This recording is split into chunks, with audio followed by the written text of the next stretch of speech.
I think it's about time to start.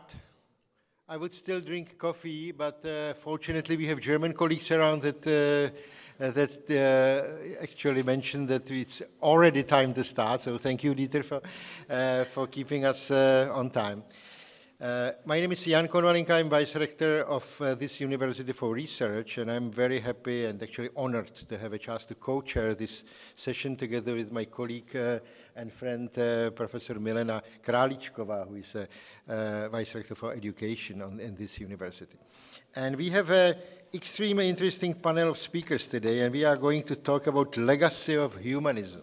Humanism is a word that sounds idealistic and maybe naive and maybe old-fashioned. So I really look forward to hear what humanism and old-fashioned values have to say to 21st century universities and 21st century society. And now I would like to ask Professor Králíčková to introduce our first speaker. Good morning, ladies and gentlemen. Please let me to welcome and introduce our first speaker. First contribution will be delivered by Principal and Vice Chancellor of the University of St. Andrews, Professor Sally Mapstone. The theme will be Education Towards Democracy and Humanism. Sally Mapstone is Principal and Vice Chancellor of the University of St. Andrews. The core values of her principalship are excellence, inclusiveness, and fairness. Before taking up the role of principal, her academic career was spent at the University of Oxford, where she was later a professor of older Scots literature in the Faculty of English. At Oxford, she also served as Pro-Vice Chancellor for Education. Professor Mapstone is a member of the Board of Universities UK.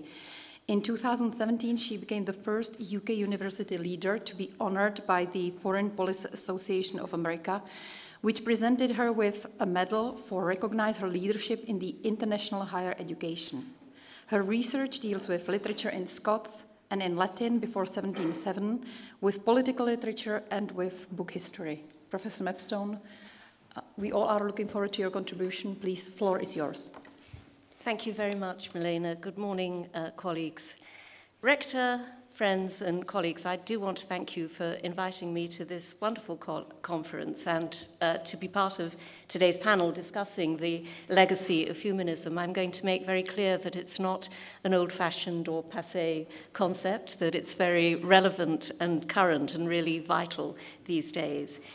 It really is an honor to speak at one of Europe's oldest universities and to do so in this year, 2018, that celebrates not only the 670th anniversary of the foundation of Charles University, but 100 years since the foundation of the Republic of Czechoslovakia at the conclusion of the First World War. The links between the University of St. Andrews and Charles University are cherished by both institutions. St. Andrews is now in its 605th year. We are Scotland's first university and what we in Scotland call an ancient university, though, frankly, when in the company of Charles University and most of the universities represented on this panel, which were founded respectively in 1364, 1365 and 1388, perhaps we should refer to ourselves as a middle-aged university, founded as we were only in 1413. So between us, Charles University and St. Andrews have spent an impressive 1,275 years engaged in education and research. And if we aggregate the ages of all the European universities and institutions on this panel, we bring several thousand years of experience to this room. So we should have many pertinent things to say today. But the greatest risk that universities of our stature can take is to stand still and be in any way complacent. There are constants in what we do, in our purpose and our belief in the value of education. And there is also emphatic and necessary need for change and reframing. So the title of my talk today is Education Towards Democracy and Humanism. I'm first going to discuss humanism, reflecting on its origins, particularly in Scotland. You'll forgive me a little bit of national bias. and on how we use that word today in the context of higher education. I'm then going to draw out the links between humanism and education before examining how these underpin democracy, suggesting that today these links are in need of strong reinforcement. Finally, I will look at what humanism gives to our future as universities. We must light beacons to make the worth of humanism visible again, and I will do all that in 15 minutes. So, as you heard, as a scholar, I work on late medieval and early modern Scottish literature, meaning that many of the texts that I work with are in Scots, but also in Latin, the lingua franca of the late Middle Ages and the Renaissance. And many of those texts are the products of the flowering of humanism in Europe over the 14th to the 16th centuries. During this period, scholars travelled between the great universities, establishing a new way of understanding the world and our purpose in it, as well as placing emphasis on a curriculum centred on the humanities and the arts. For St. Andrews, many of these important early European links actually predate humanism, but they also anticipate it. Many of the early masters teaching at the university had been educated at the universities of Cologne, Leuven, and Paris, and the significant place which colleges held in the University of St. Andrews hierarchy owed as much, in fact, to the example of Prague and the universities of Central Europe as it did to Oxford and Cambridge.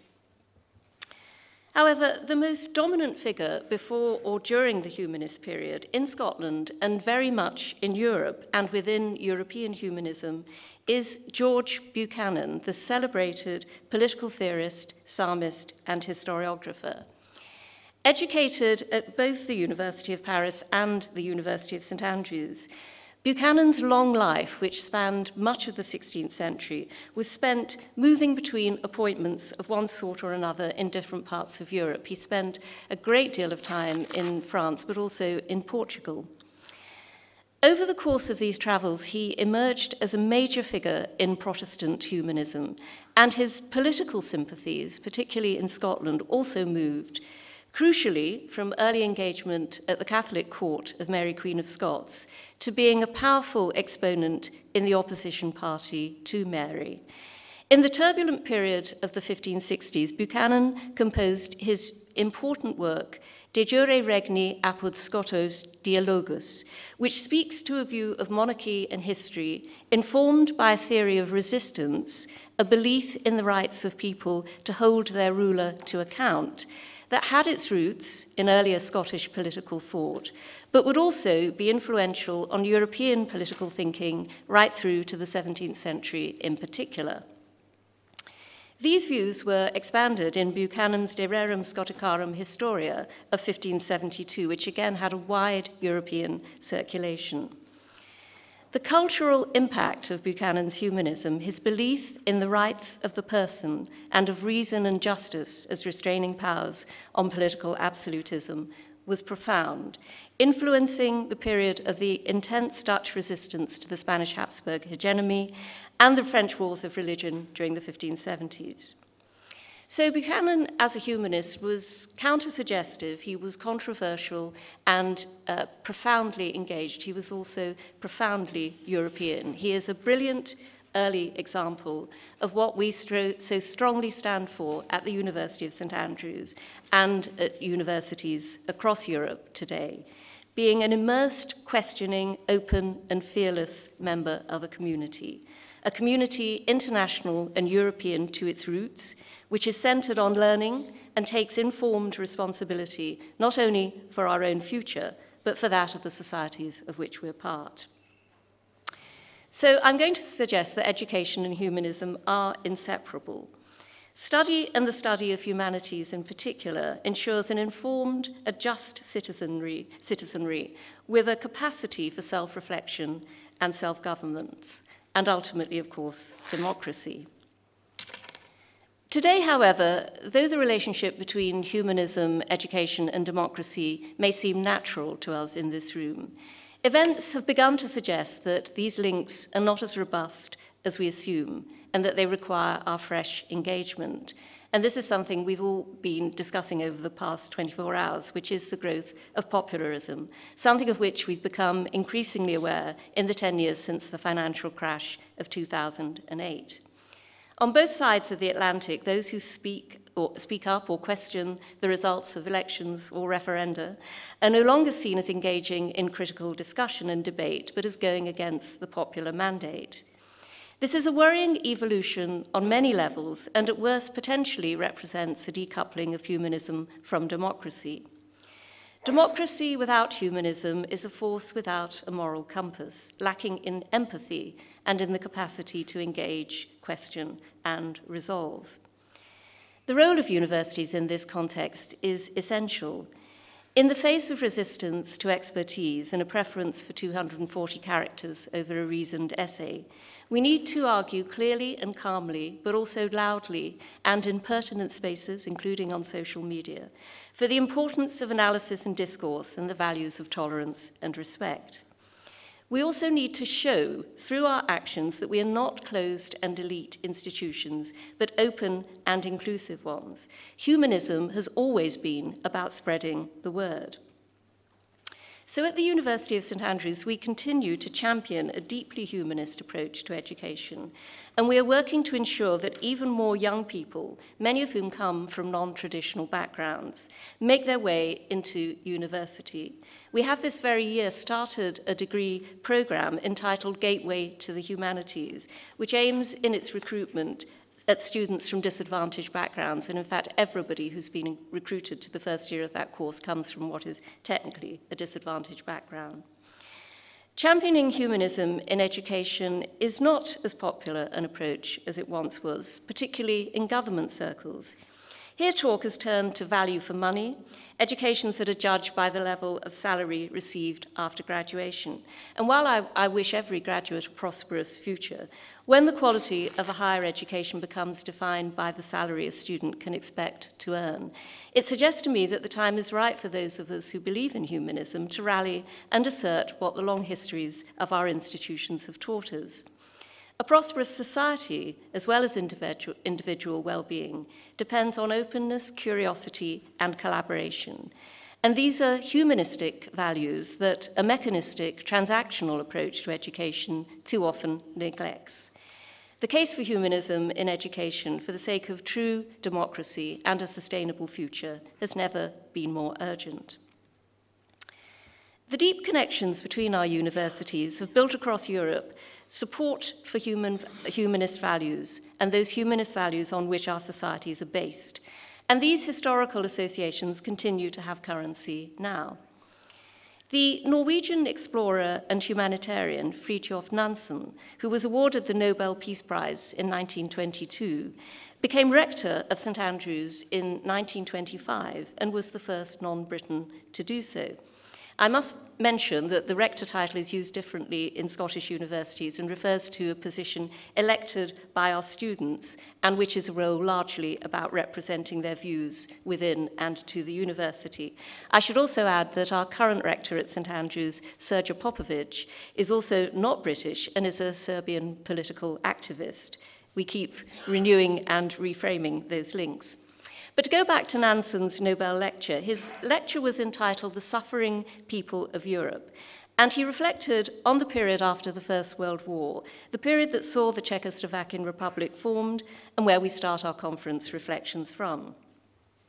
Nansen had his own particular and stark perspective on this period and his own analysis and solutions. He describes, I'm quoting, the basic feeling of people all over Europe at that time as being one of despair or distrust of everything and everyone.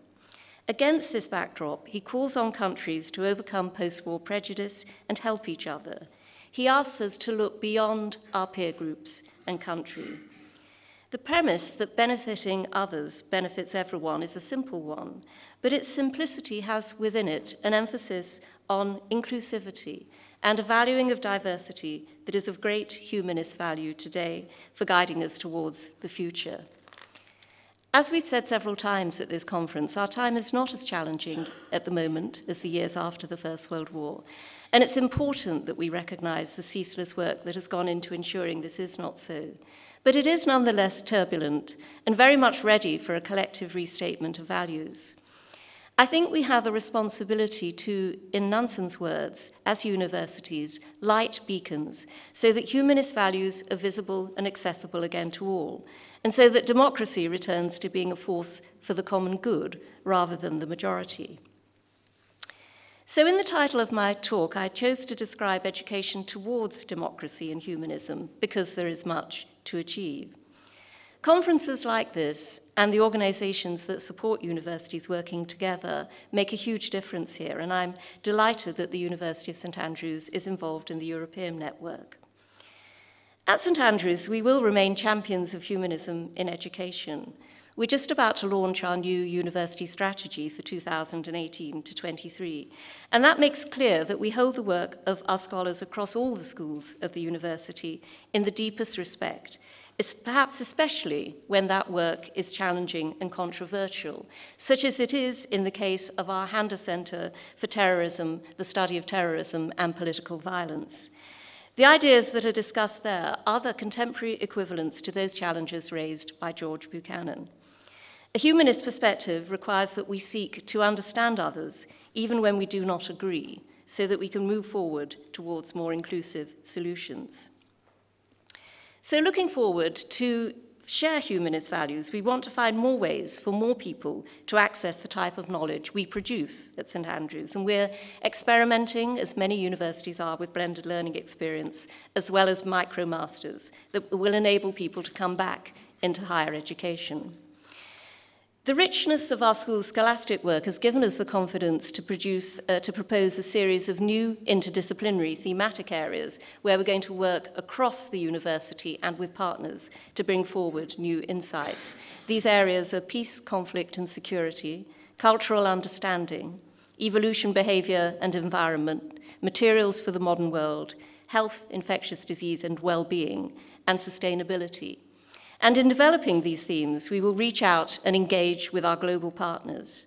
This is an essential tradition that neither I nor my colleagues will let Brexit disrupt. Our new strategy is distinctive in another manner relative to today's discussion. Social responsibility is a deep woven thread which already runs through much of what we do at St. Andrews, but we think that this is the first time in 6 centuries that the university will visibly situate social responsibility in its plans. And we've made the choice to put a social responsibility statement which emphasizes the responsibilities which we express to our communities, local, national, and international, right at the start of our new strategy. So sometimes it's really helpful to be speaking from the vantage point of an ancient university. Great universities are more than survivors. They can help set the tone for how national and regional cultures approach a major and defining moment, such as we now face in Europe with Brexit. Indeed, I would argue that they have a major civic responsibility to do that. It is important today that all of us light our beacons on this stage for education. Democracy and Humanism, to signal that we are here, that we are hopeful, challenges notwithstanding, and that we believe in connecting up where it matters, where it makes sense, nationally and internationally, to champion what is right. Thank you.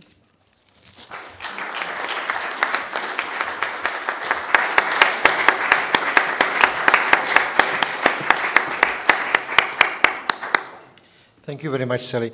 Ladies and gentlemen, before I introduce the next speaker, I just wanted to remind you that we will have 4 talks this morning session, and then I hope we will be strict enough with Milena to keep some time for brief discussion after all 4 panelists will talk, and then we will have a coffee break, okay?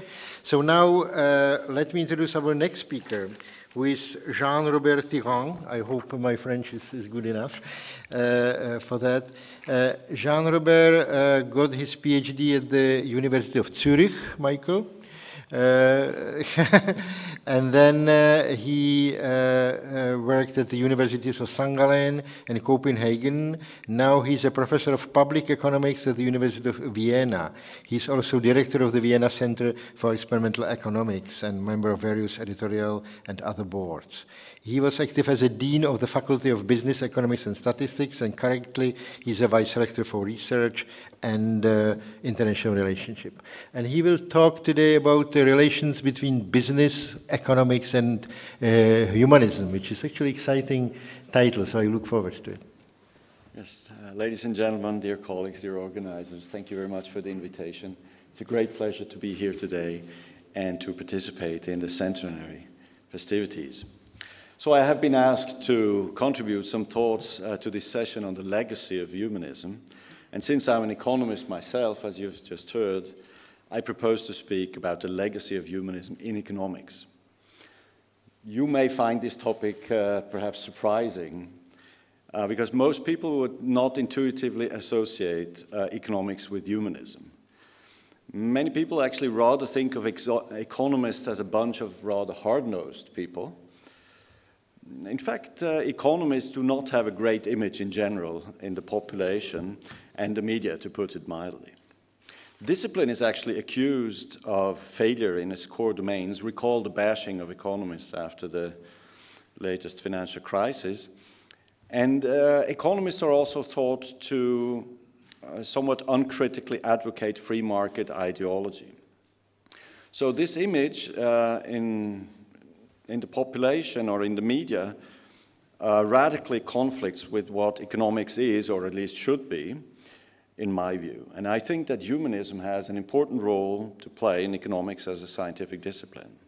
And to explain why, I will take you far back in history, not quite as far back as we've heard before in the 16th century to George Buchanan, but also to Scotland, not to St. Andrews, but to Edinburgh, to Adam Smith in the 18th century.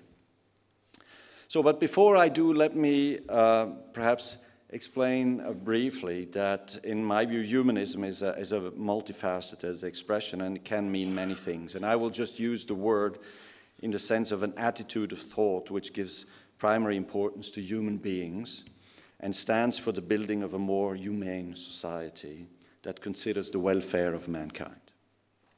So in my talk, I want to make three main points. First, I will argue that the building of a more humane society that considers the welfare of mankind is an important mission of economics as a scientific discipline properly understood. Second, economists often fail to communicate this mission to the broader public. There are many reasons why the discipline has failed to do so, but I think that modeling humans in an inappropriate way has had some role to play here. In particular, economists have used the model of so-called economic man, or homo economicus, in which people are portrayed as being perfectly rational and totally self-interested, which is, of course, a caricature of real people. And my third point is that economics has recently made good progress in addressing some aspects of the critique I've mentioned, and that in particular behavioral economics brings the human dimension back into economics. So to explain my first claim, namely that the building of a more humane society is part of the mission of economics, I first need to say a few words about economics in general. So what is economics? Now you may again be surprised that it's actually not so easy to define. There are various definitions what it means. So one possible definition is by Lionel Robbins. Economics is a science which studies human behavior as a relationship between ends and scarce means that have alternative uses. So this definition is kind of nice because it makes clear that economics is about what people do, that economics is a science, and that it's a science of human behavior in situations when people have to make choices. And they have to make choices because they can't reach all of their goals given the scarce means at their disposal. So to be able to explain and predict how people will behave in such situations, we need a theory, obviously, and this theory, as any theory, is built on assumptions, and the basic assumptions of standard economics are that people are rational and self-interested. This is the core of the so-called economic man assumption, or homo economicus assumption. And these assumptions have been extensively criticized from various perspectives, and I would like to comment a little bit on the critique from on the self-interest assumption. Because this critique holds that economics propagates not only an utterly unrealistic picture of human beings, but also a ghastly picture of people. That the assumption seems to say somehow that it's normatively good to be greedy.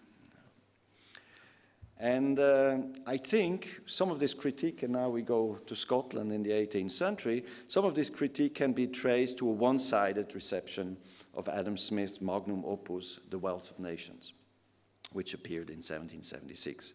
In this book, he presents the idea, among other things, actually many other things, he presents the idea that the economy works as if guided by an invisible hand to a socially efficient outcome.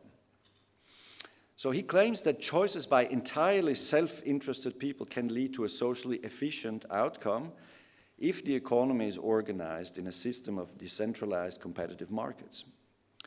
So, for example, Smith famously writes that it is not from the benevolence of the butcher, the brewer, or the baker that we expect our dinner, but from their regard to their own interest. So the idea that competitive markets can lead to an efficient allocation of resources, to a good social outcome, has been called by Nobelist George Stigler the most important substantive proposition in economics, in all of economics, actually. It therefore appears in all of the introductory textbooks, but despite its prominence, it is often misunderstood. Smith argued that socially beneficial outcomes can prevail even when nobody intends to bring them about or actively works to work this outcome. What his message is, there is no need for goodwill or individual benevolence to get these socially favorable outcomes. Plain self-interest will do. But this fascinating example of unintended social consequence of individual behavior only applies to a very special situation, namely when the economy is organized in a system of well-functioning or ideal markets, if you like. Unfortunately, such ideal markets are exceedingly rare in reality. Properly trained economists are, of course, aware of that fact. In fact, economists in great length and in many subfields study how markets can be organized in different ways and how these different types of organizations can be more or less efficient, in particular beneficial to consumers. The recent Nobel Prize in 2014 to Jean Tirole reminds us that critically thinking about how to organize and regulate such markets is at the core of modern economics. Adam Smith famously noted that it is the job of economists to find ways to better our conditions, in his words, to better our conditions. That is, economists should not only be theorizing about why market outcomes may be good or bad in some conditions but not in others. They should also think about economic policy. That is, to devise policy interventions that can lead to more efficient but perhaps also more equitable society. So another misunderstanding of Smith's concept of the invisible hand is that he thought that all people are strictly self-interested, or that even he would advocate egoism, that is, the idea that greed is good. It's quite the contrary. Smith was well aware that people are not as simple as that. In fact, he wrote another book entitled A Theory of Moral Sentiments, interestingly, almost at the same time, in which he extensively talks about altruism and related traits.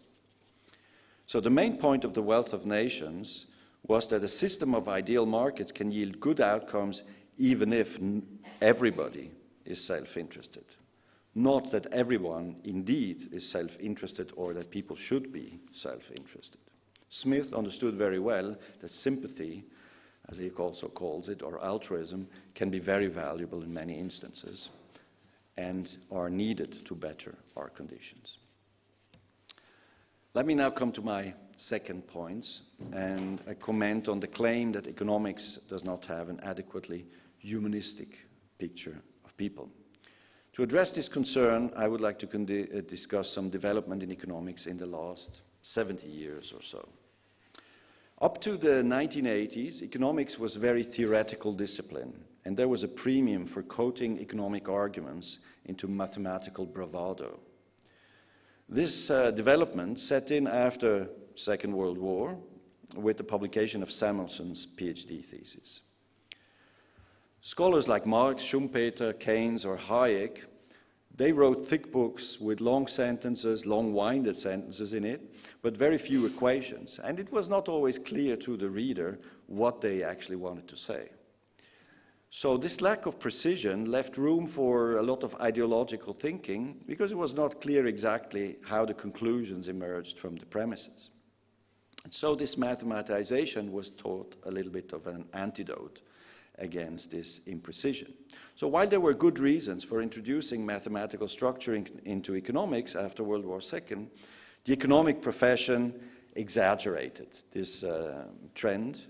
And in some instances, or I have to say, even in broad fields of the profession, it became l'art pour l'art.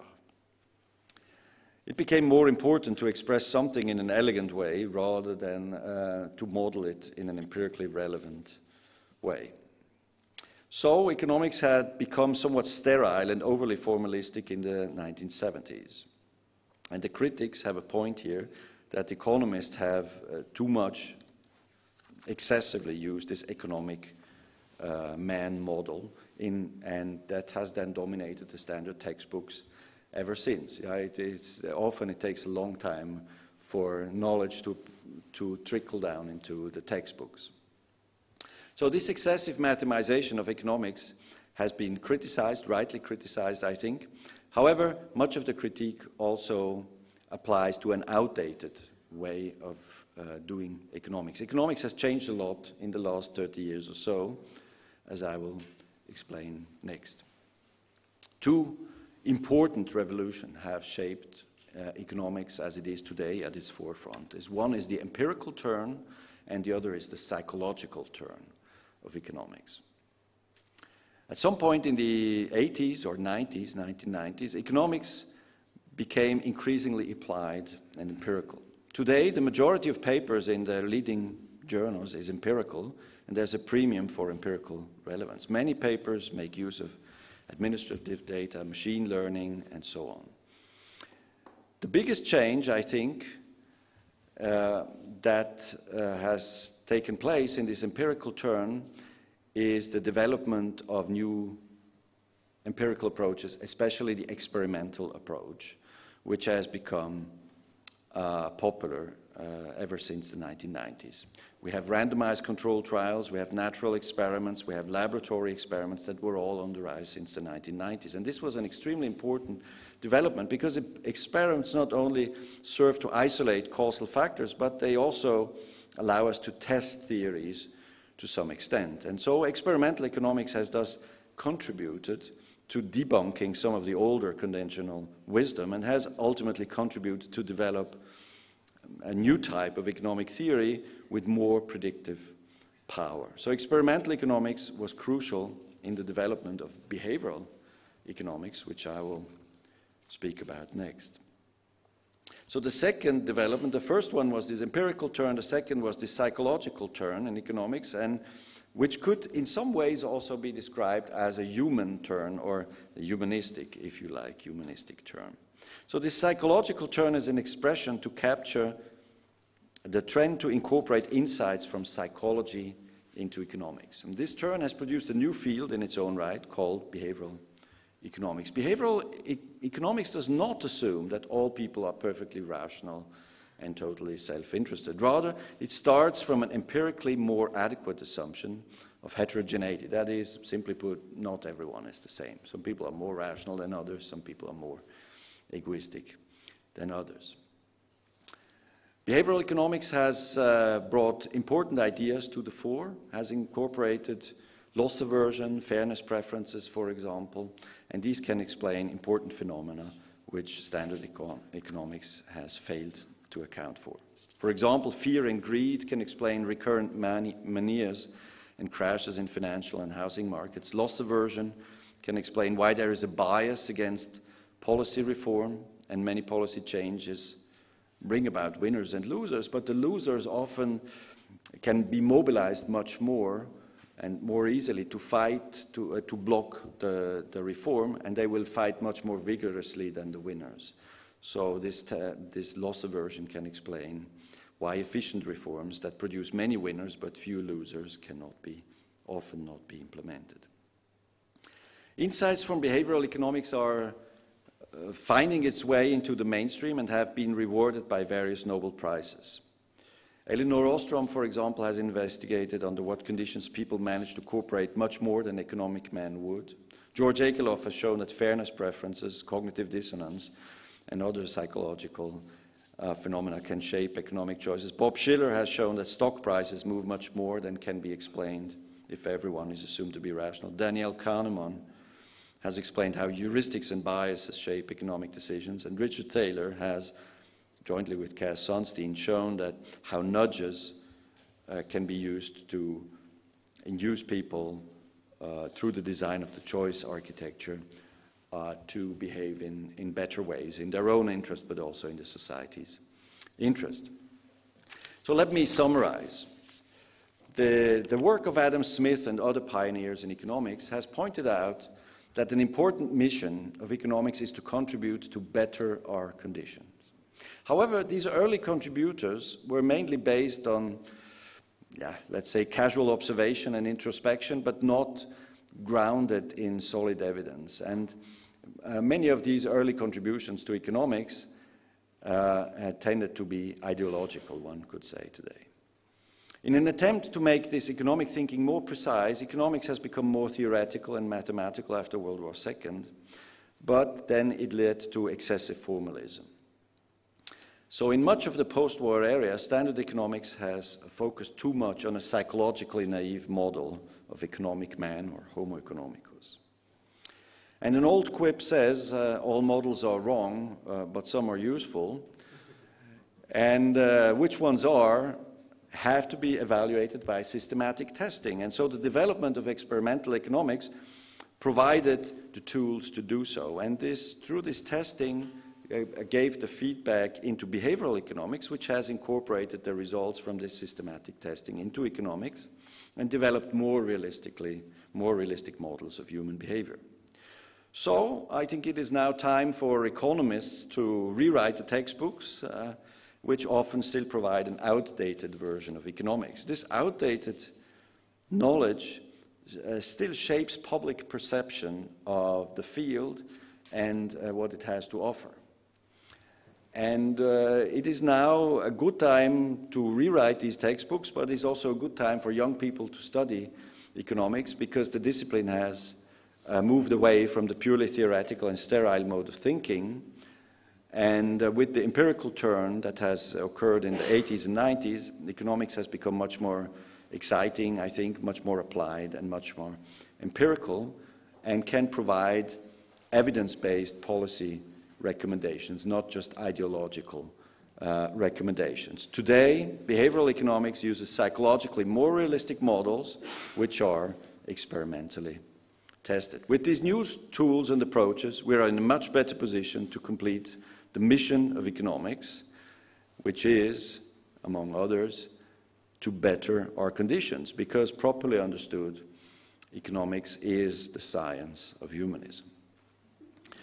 It is up to economists now to teach our students accordingly and to convey this message to intellectuals and the public at large, such that economics, which is sometimes also called the dismal science, eventually gets a better image. I hope my talk today has contributed a little bit to it. Thank you very much.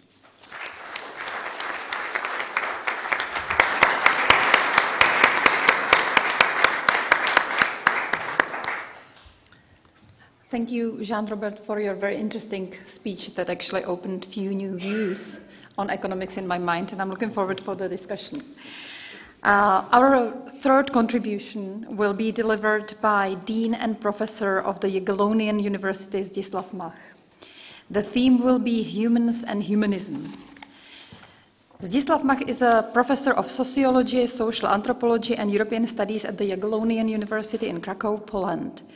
He is a founder of the Institute for European Studies at the Jagiellonian University and one of the main authors of the European Studies curriculum in Poland. His research interests cover issues as development of human citizenship, culture, construction of identities, collective memory, and cultural heritage, as well as development of the idea of Europe. Professor Mach has been leading teams of researchers in the Polish National Science Center and EU-supported projects, and I'm really looking forward to your speech. The floor is yours. Thank you very much for this kind introduction, and just like every or other speakers, I have to express my gratitude and say how deeply honored I am to be able to speak on this marvelous occasion. This is a great conference, and I felt really honored. Well, already quite a long time ago, my friend and colleague, Professor Karlova, asked me whether I would be willing to come here and talk. Well, coming to Prague is always a great pleasure, and coming to this university, of course, as well. I was not sure that I would have anything interesting to contribute, especially when I heard about the topic which I was given, and not being a philosopher and talking about humans and humanism, I consider to be a philosophical topic, and being just mere a sociologist and anthropologist a little bit, well, it's not really for me to pontificate on this topic, but I would be happy to share a few reflections with you. I would also like to take this opportunity to say that I'm very pleased that my university, University of Krakow Jagiellonian, which comes historically from the same period as this university, but it's just a little but significantly younger, and we always recognize this the seniority of Charles. That we have so many links, academic links, especially my European Studies Center has projects, and the collaboration is increasing, and it's really very intensive within the European frame. So that's very good, and I can only wish that this would develop. When I thought of this anniversary which we are celebrating here, the 100th anniversary of the Czech, Czechoslovakian Republic, well, I have to say Poland also celebrates its independence. In fact, also 100 years of independence after 123 years of partitions, and very shortly on the 11th of November is going to be a big celebration, which in past years was an occasion for some troublemakers to generate fighting in the streets on who is the true Pole and who is the real person deserving attention. I hope it's not going to be like that this year. Independence Day, actually, I would use this concept again in a couple of minutes in a very different frame of reference. Celebrating a great occasion, of course, is always a nice thing to do. The legacy of humanism, well, for me, I look at it from the point of view of identity of Europeans, identity of humans, the attempt to build a collective identity.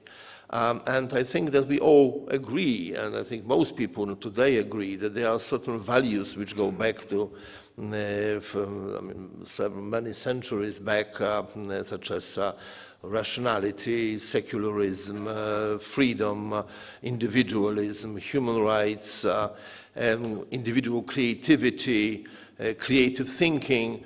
These and other values constitute the concept, the model of humanism, We also know that this list of values could be composed differently, that with time, over centuries, different values of the same, I would say, cluster were emphasized.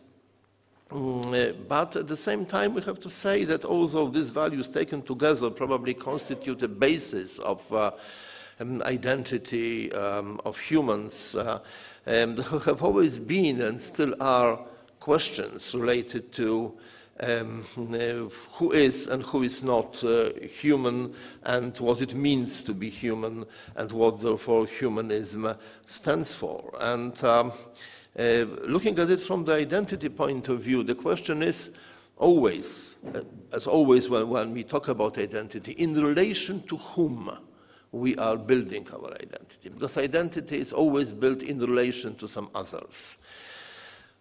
With human identity, this is, I mean, one can say, well, that's obvious. I mean, we're all humans, all people living on Earth. And yet, the questions related to this have been asked.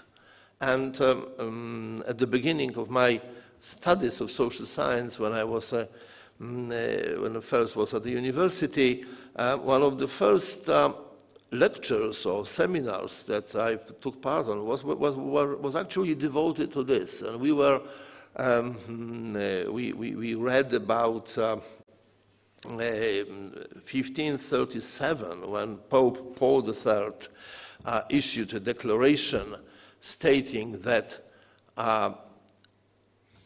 natives of the Americas were actually humans with souls. I was curious why should the Pope all of a sudden at the beginning of 16th century talk about it. But of course this was the time that Europeans encountered others, other beings, and the question was, were they humans? Because of course there was a crucial question. If they were not humans, that means that they were animals and could be treated as animals, used as animals are. If they are humans, that's another story. And I have to remind you that the declaration of Sublimis Deus, Pope Paul III, said that indigenous people of the Americas were rational beings with souls, hence enslavement of them was forbidden. They had rights to liberty and property. So it sounded very optimistic, yes, very inclusive. People of very different culture, or very different, what appeared to be very different identity, were recognized by the supreme authority of that time as being humans just like us.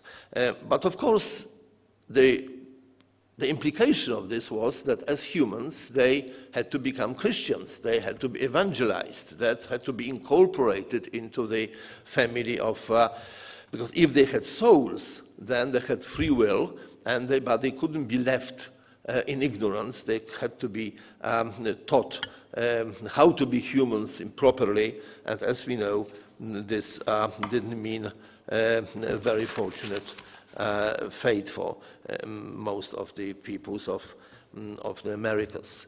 But then what? In relation to whom we could and still can build our collective identity? Of course, ideally, the question will be solved should we encounter some people or beings from outside of the Earth, extraterrestrial. And of course, we have not yet, to the best of my knowledge, made such an encounter. I don't know, but I have not met anyone who clearly be an extraterrestrial. But our imagination is full of such encounters. Usually the story is that those others, those extraterrestrial beings, are dangerous. They pose a threat, a mortal threat to our existence. And I again go back to the Independence Day, because I couldn't help remembering a movie which I saw some time ago. The title was Independence Day, but it was precisely about that, an invasion of extraterrestrial intelligent beings who almost destroyed humanity, but then, of course, they were defeated because all the people of the world, due to the ability to communicate, they, no matter where they came from, China or Israel or Europe or America, they, of course, under the leadership of the American president on the Independence Day, they defeated the enemy. They won at the very last moment the battle. Then later, I was told, I didn't actually have the courage to see the movie, but there was a part 2 of the movie in which those extraterrestrial beings turned out to be like bees, you know, so also not really individual, like people beings, but like animals. Of course, since the, at least since the 16th century, we have been continuously thinking of relations between us and them, defining significant others, thinking about what it means to be human, what it means to be people. One important borderline that still exists, although it is now significantly blurred, is the borderline between humans and other living creatures. And here, of course, the legacy of Christianity is such that such a line, a dividing line, is very strict, very strong, very evident.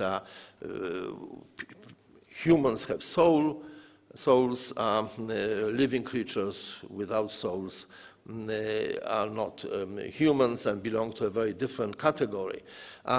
If I say today that today this distinction is blurred, is because of course, very different and continuously changing attitude to the people, some people at least, or in the Western world, change their attitude towards animals, even to plants. Our lifestyle is changing. Many of us refuse to eat animal flesh. Some refuse even to eat living plants. This is, of course, difficult, but it is possible, and some people are very strict about it. But it shows a different attitude, and animal rights movement is a very serious movement that is one of the defining components of our contemporary civilization, our contemporary way of life. So it is not to be neglected. To some extent, it is, of course, the result of globalization and of influence of Eastern cultures, because Eastern cultures do not have this strict boundary between humans and other living creatures. So we have this global frame of reference in which this reflection is easier. But more traditional institutions, religious institutions like Roman Catholic Church, is still very ambiguous and very reluctant in their attitude towards animals, because this strict division is still present.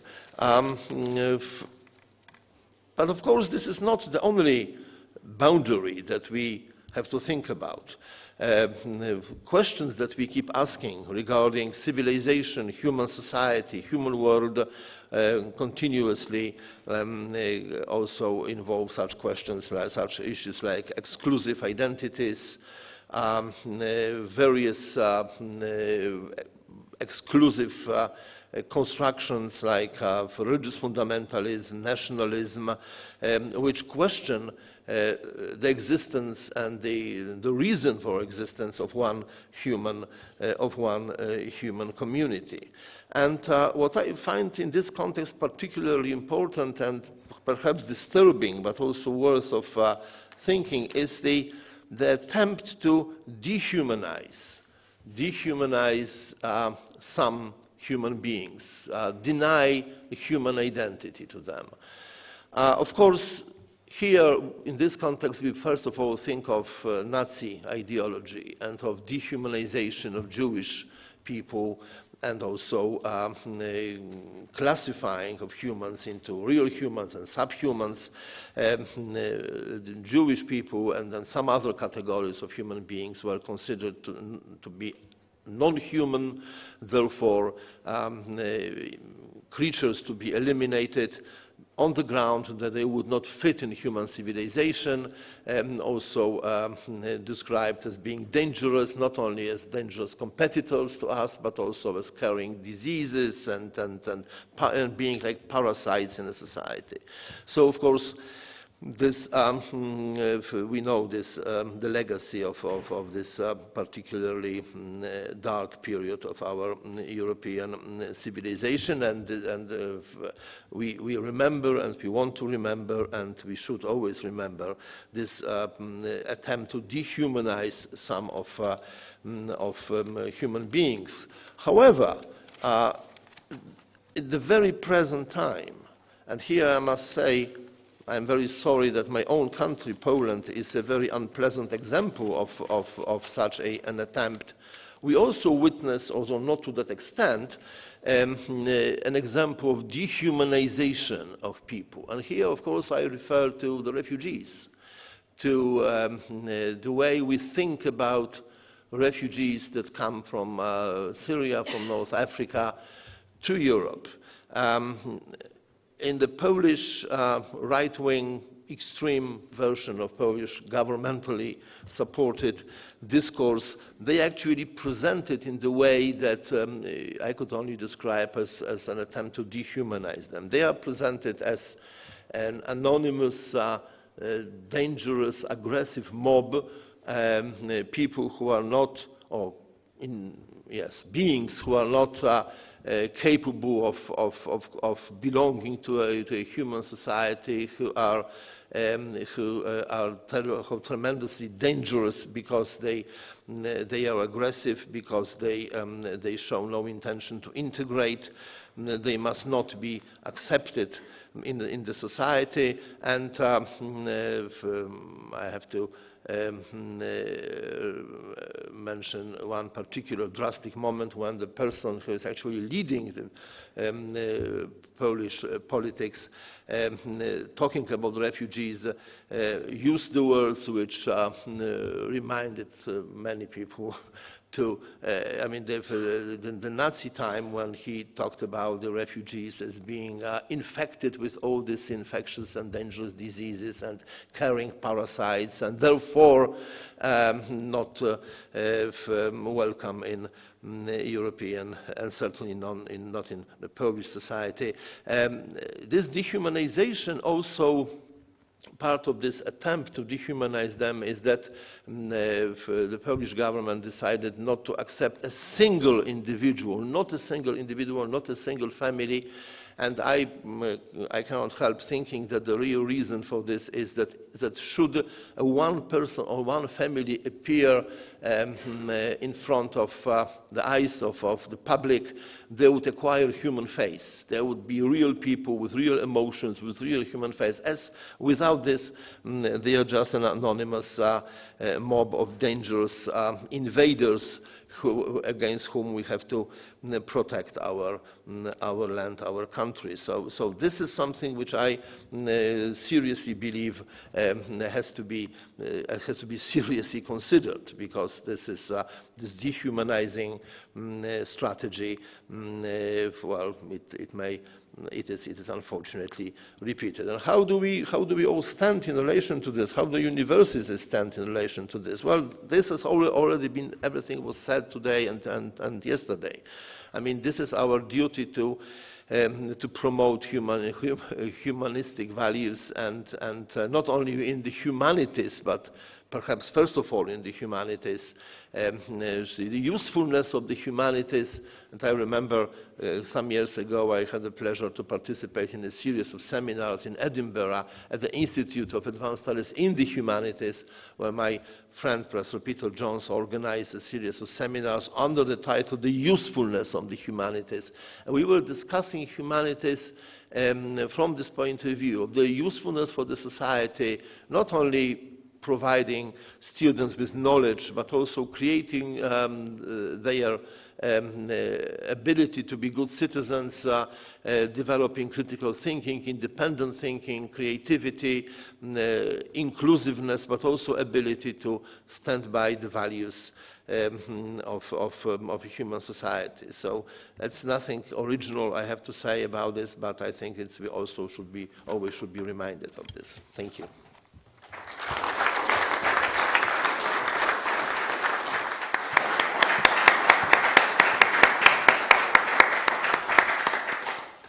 Thank you very much, Disa, for your beautiful talk and for interesting introduction to Hollywood movies as well. I look for the discussion. And the last talk of this morning session will be delivered by Professor Brigitte Lafan.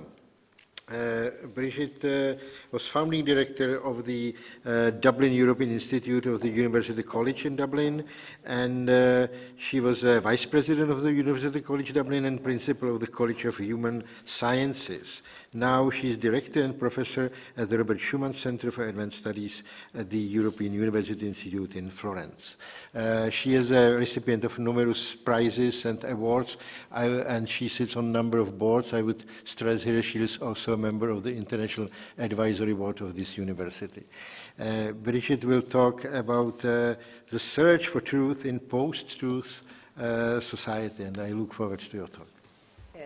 Vice Rector, rectors, colleagues, may I add my thanks and appreciation of the invitation to speak at this conference that reflects on and celebrates the foundation of the state of Czechoslovakia in 1918. I come from Ireland. I come from one of those other small countries that was established in that period.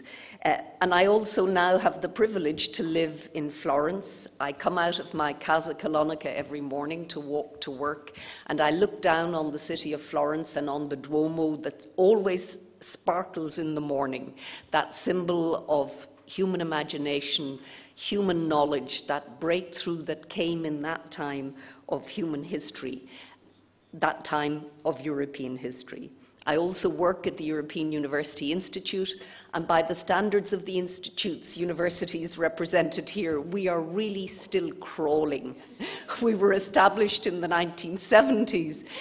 But again, the fact that there is something called the European University Institute is testimony to the fact that in the post-war period, Europe overcame its divisions, that it felt that it could break out of national educational systems, that it could establish a social science and humanities institute that would bring together researchers from across Europe. And of course, that also recalls the great monastic traditions of Europe, because it wasn't just the early medieval universities that brought Europeans together, but it's of much older and ancient times, the monasteries. I've been asked to speak on truth in a post-truth society. Let me begin by saying that I simply do not accept that we live in a post-truth era or a post-truth society. And we've got to be extremely careful that we don't accept a framing that leads us into assuming that we have lost that battle, because frankly, it's a battle that we can't afford to lose. As a good social scientist, I always start with definitions. And when thinking about truth and post-truth, I looked and recalled Hannah Arendt's 1967 wonderful seminal article on truth and politics. And she said, the hallmark of factual truth is that its opposite is neither error, nor illusion, nor opinion. No one of which reflects on personal truthfulness, but the deliberate falsehood or lie. In other words, the opposite of truth is not opinion, not error, not illusion. It is deliberate falsehood or lie. And I think that is a very fine definition to begin with. But of course, when I say I don't accept we live in a post-truth society or a post-truth era, it doesn't mean that I'm not concerned about what's going on, that there aren't important shifts. And again, I recall there's a wonderful English poet, 17th century English poet Robert Herrick, again at a time of change in that society, when he said, "I sing of times transshifting." And we do live in an era, we live in a time, I love that word, transshifting. We live in a time of change and transformation. We live in a time where the equilibrium of our politics, both at national and global level, has been punctuated. And in 2016, the Oxford Dictionary said that its word of the year was post-truth. And so, of course, whenever the Oxford Dictionary decides a word is important, something is happening in the society. So what do I think is happening? I think, firstly, that what we're dealing with here is conflict, cleavage, and polarization. Yesterday, one of the speakers talked of collective truth. I'm not so sure there is such a thing as collective truth, but there was in our societies for long periods something called consensus, and that consensus has been breached. We live in a society where there are battles for power and battles for values. And that's where I think truth and falsehood enters, because falsehoods, the lack of truth, it is now a resource in those battles for power, those battles for values. And that's, I think, what matters. It's a resource, it's being deployed, it's being played out in those battles, both in power terms and in value terms. And so what I want to do is look at a few illustrative examples. Firstly, the shift in democratic politics. There was a time, as again Hannah Arendt said, politics and truth were always not necessarily easy bedfellows.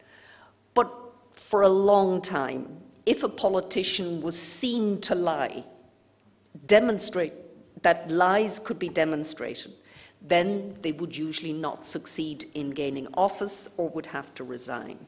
That's simply not the reality we live in today. And it was not accidental that the Oxford Dictionary decided post-truth was its word of 2016, because 2016 was the year of political shock. Firstly, Brexit. Lies played a very important role in that political event.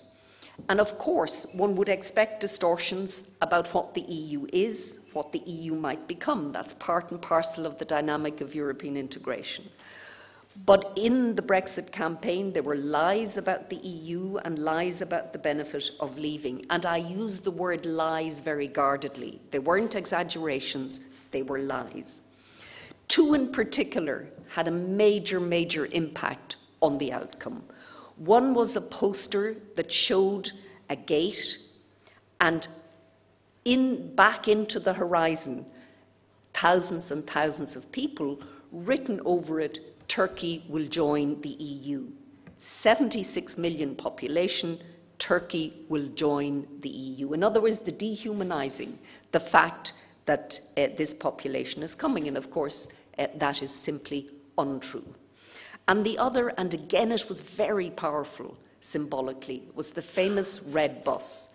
And on the side of the red bus was that when the UK leaves the EU, it will have 350 million a week, and that's a lot of money in an overstretched public policy system, to return to the National Health Service.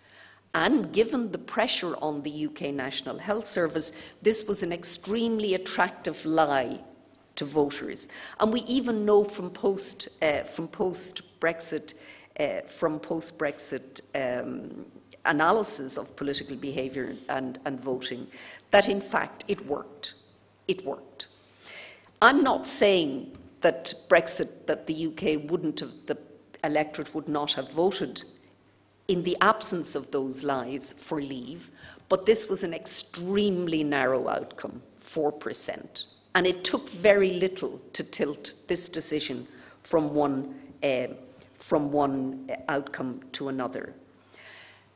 More importantly, it's not the United Kingdom has a legal right to leave the EU, But what again is extraordinary in that society is the polarization and coarsening of the body politic and the political realm.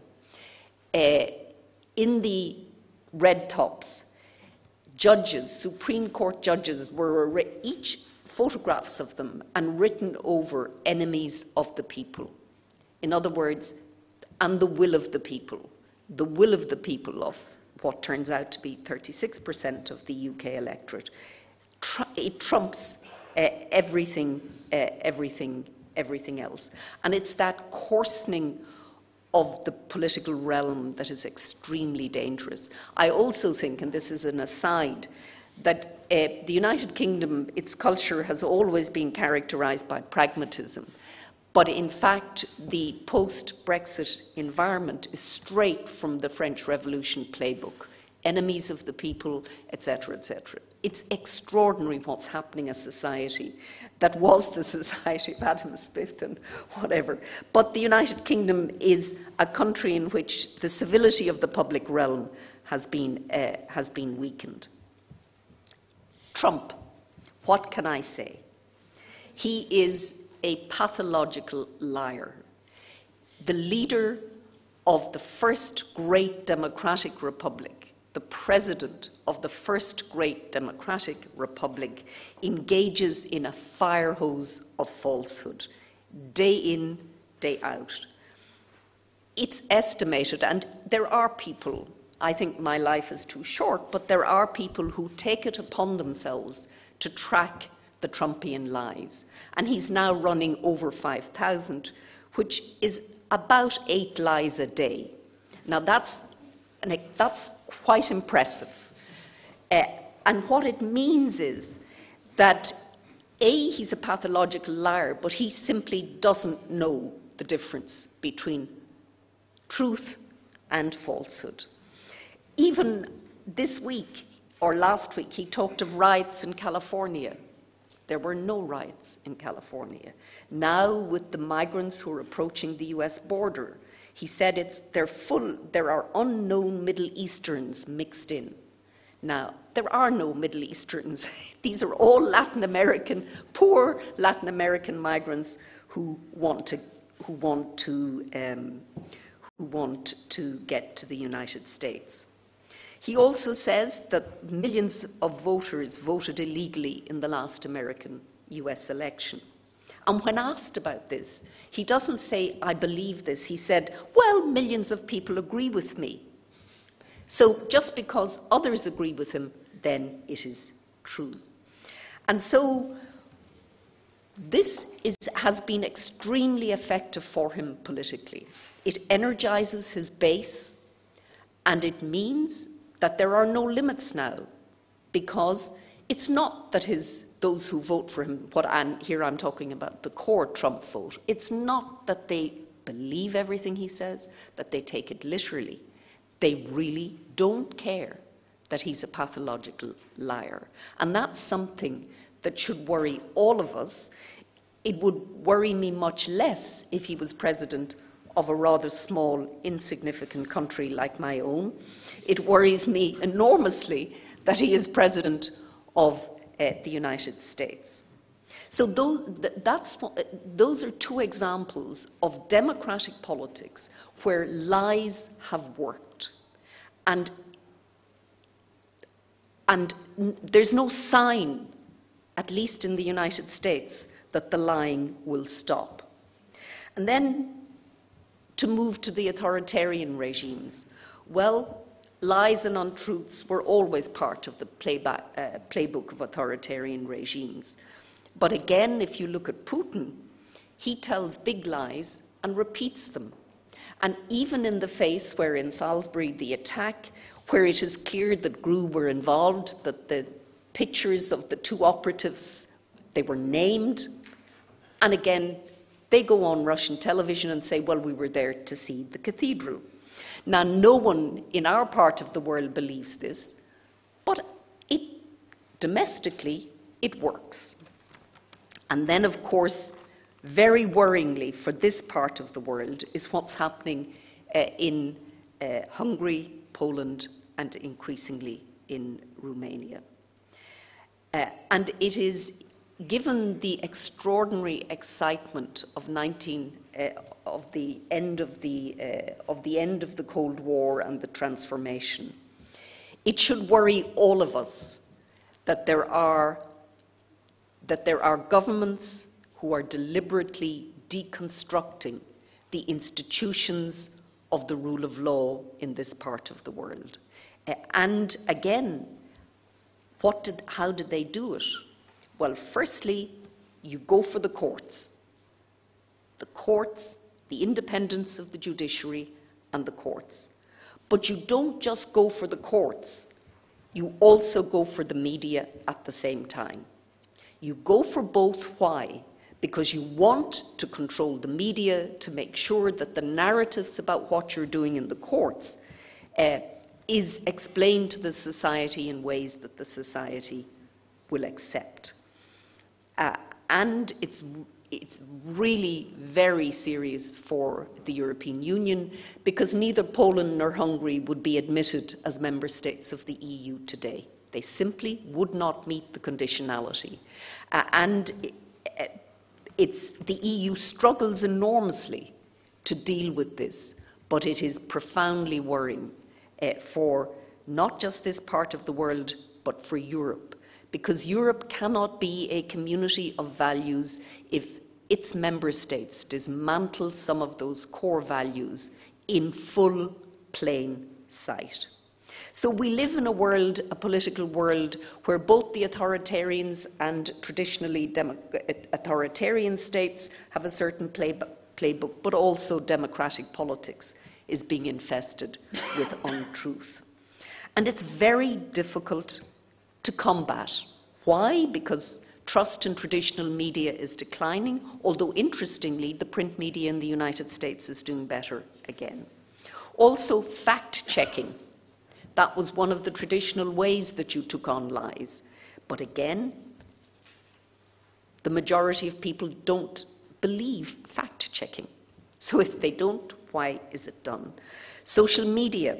We live now in, it's much easier to get access to individuals and influence them, rather than having more stable frames of information and knowledge.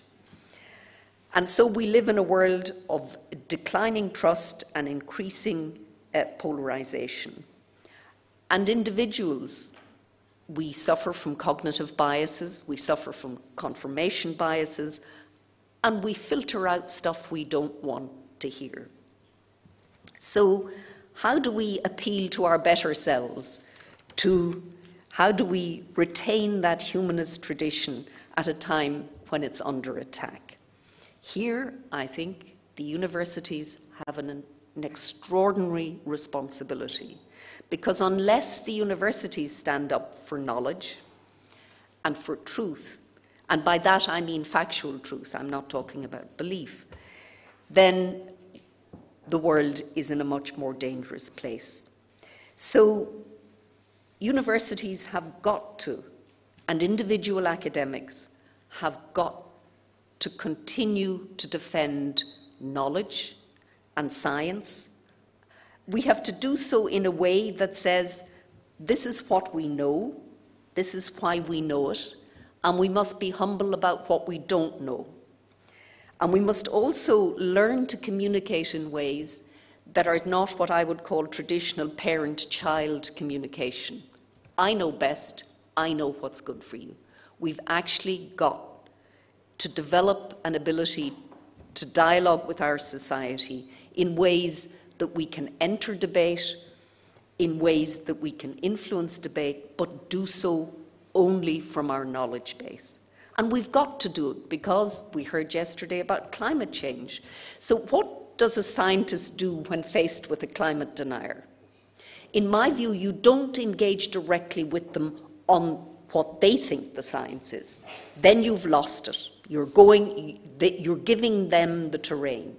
Rather, you say, what you're saying is wrong, and this is what we know. In other words, always focus on what we know.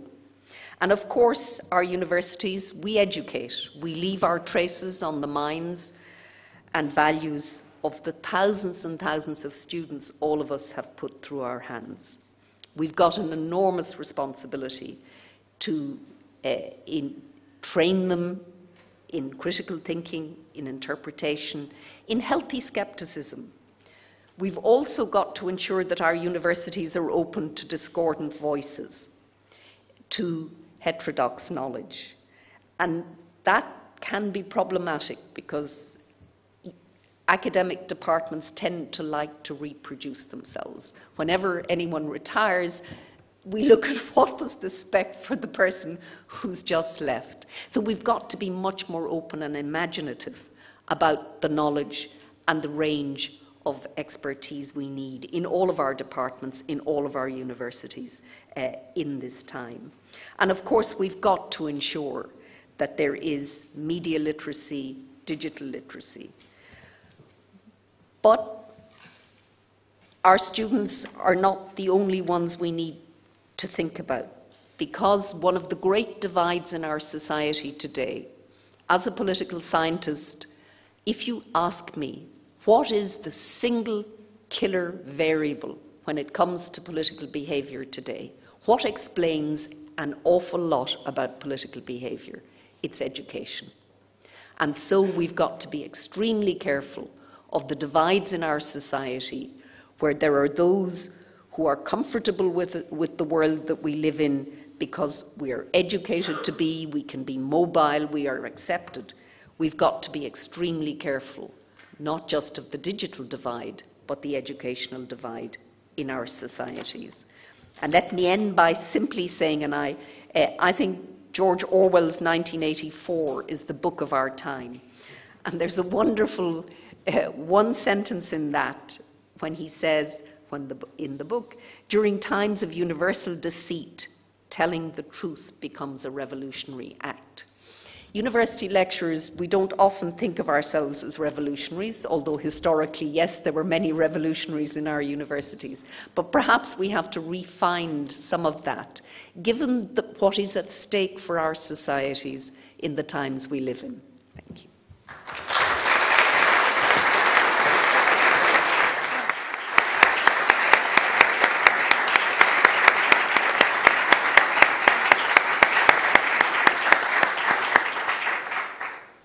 Thank you very much for your exciting talk. That was really great. Ladies and gentlemen, let's start a brief discussion on this thing. And if I may, I will misuse my power as a chairman. I will ask the first question, okay? And it will be to the last speaker. I enjoyed your talk very much. But, you know, let's be self-critical and a little bit provocative. You know, it's easy to bash politicians, and we all enjoy it. Isn't it, to some extent, also our fault? Isn't it? You know, you are one of the first, maybe the first professor of humanities in like 5 years that I have heard to talk about using the word truth, actually. It's not being used anymore. We heard about narratives, we heard about deconstruction of myth, you know. The word truth is like almost revolutionary. I really haven't heard the word for years. Isn't it so that we kind of forgot about the concept of truthness and falsehood, and we kept too much time in deconstructions and in narratives, and by doing so, we somehow give ammunition to those people who don't believe in truth in the first time? So, firstly, can I say on politicians, I'm not someone who's critical of politicians or politics. I think it's actually a very noble profession. It's a very tough profession. It's not for the faint-hearted.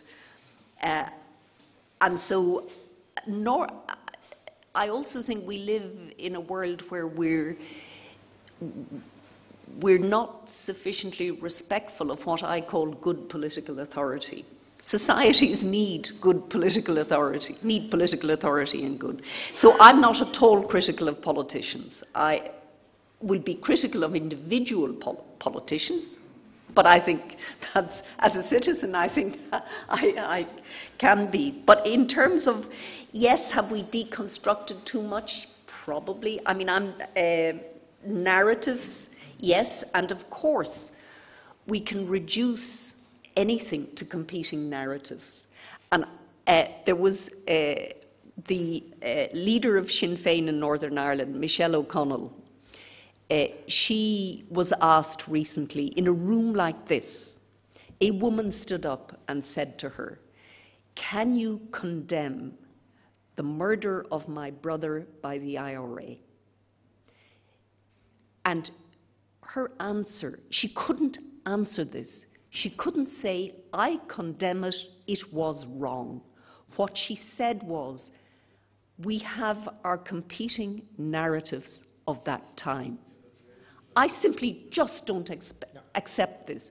But there, I think there's an absolute responsibility on people in the media to call this out time and time and time again.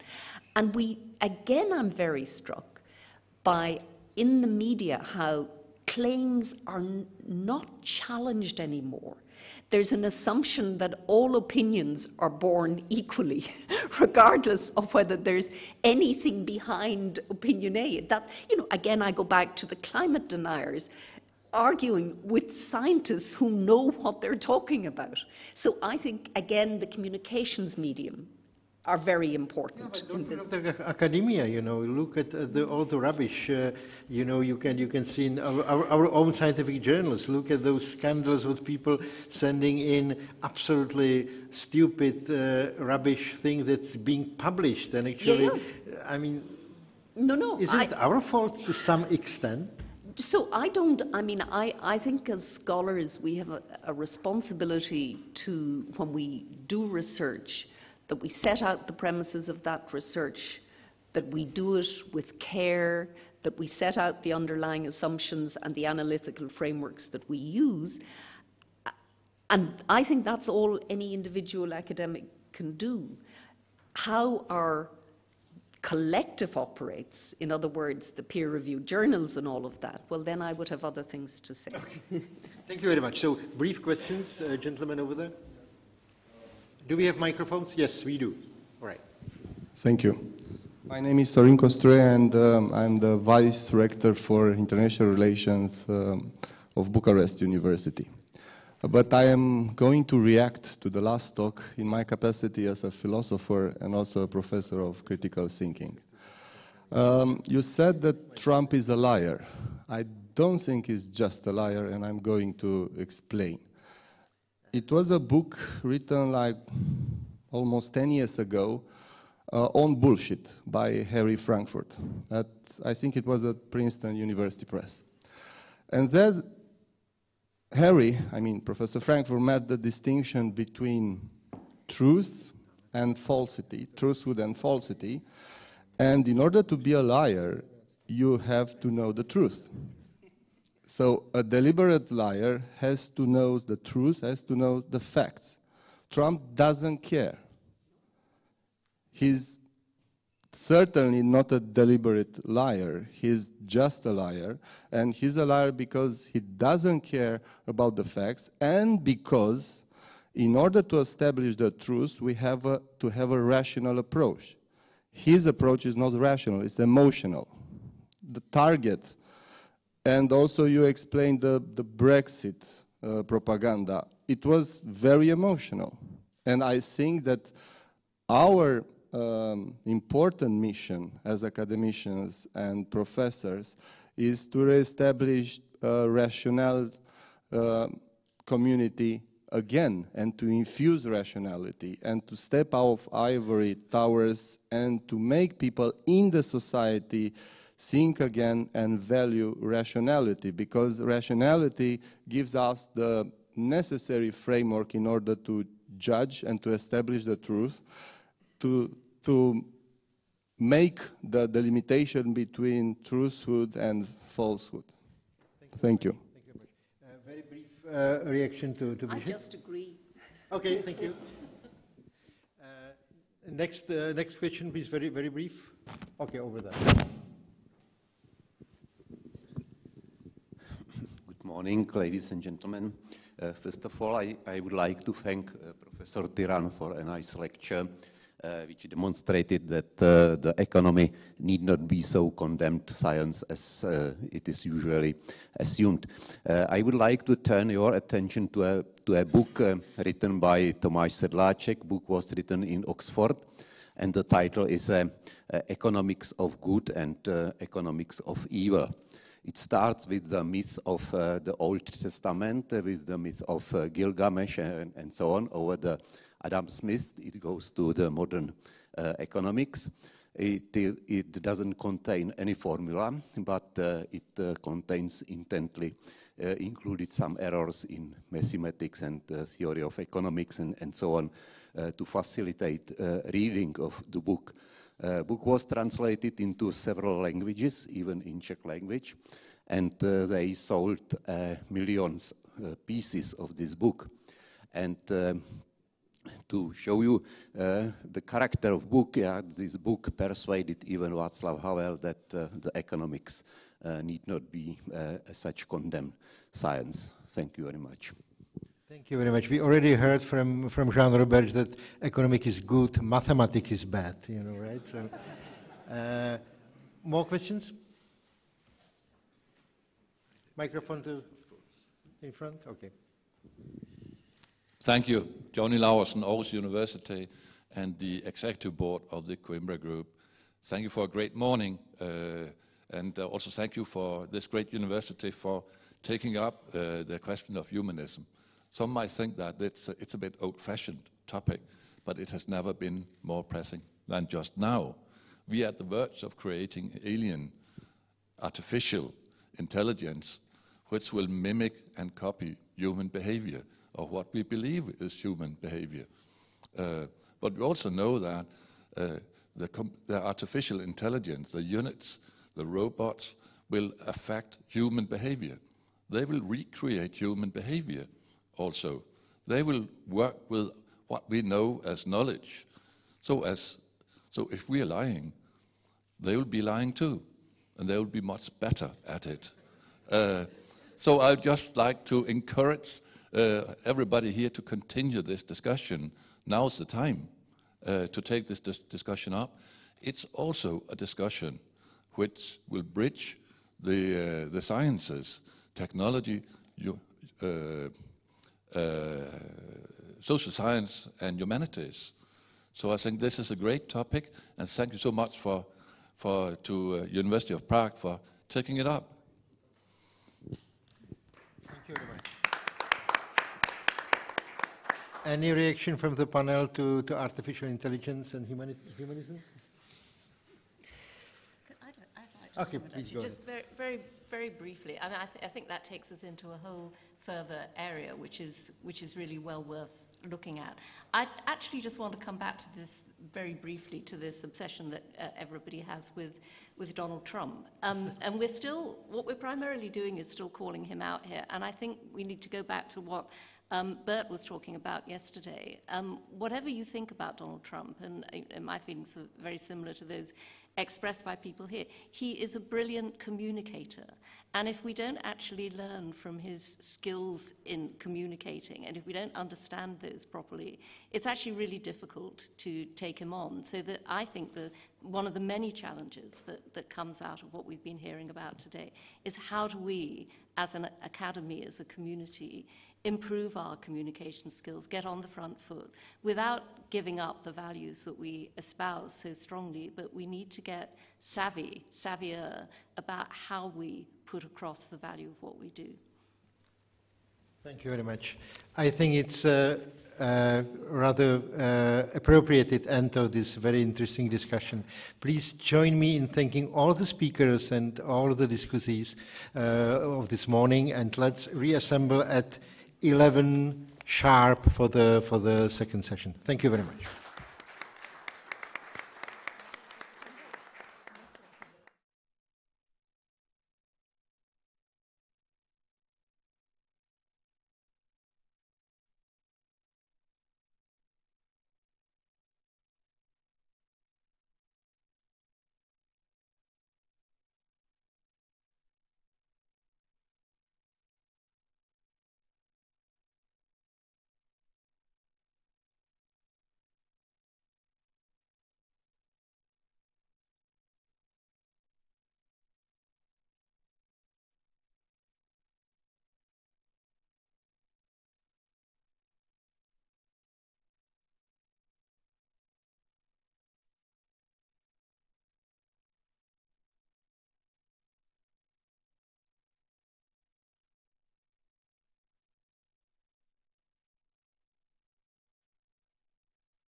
Dear colleagues, dear friends, thank you very much for not staying in the coffee room and coming back to the lecture hall for our final panel, which is devoted to, as we said yesterday, most important topic of today. I'm not saying that the previous ones were less important, but we were stressing the role of responsibility of academia and of university in society. And I am very happy to introduce three distinguished speakers. Unfortunately, Professor Schiever, the rector of University of Freiburg, got a bad flu, so he's not joining us, but I am sure that it will give us more space for a very vivid debate. And the first speaker, Jose Manuel Barroso, and we are extremely happy that he accepted our invitation. He has got also links to the association, being a member of Board of Trustees of Europeum, but he has got very interesting biography.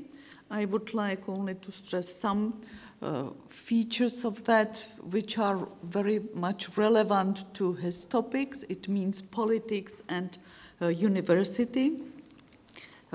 He became member of Portuguese Parliament in the year 1985 and then served as a secretary and minister, for instance, Minister of Foreign Affairs for several years, and being the president of Social Democratic Party in 1999. In 2002, he was elected Prime Minister of Portugal. And in the year 2004, he was nominated as President of the European Commission. So we have to call you Mr. President. No. Don't. And he was the president during the hard times of the results of the convention I was the member of, and then Lisbon Treaty, and we are very grateful for his effort. So he was serving for 2 terms in European Commission.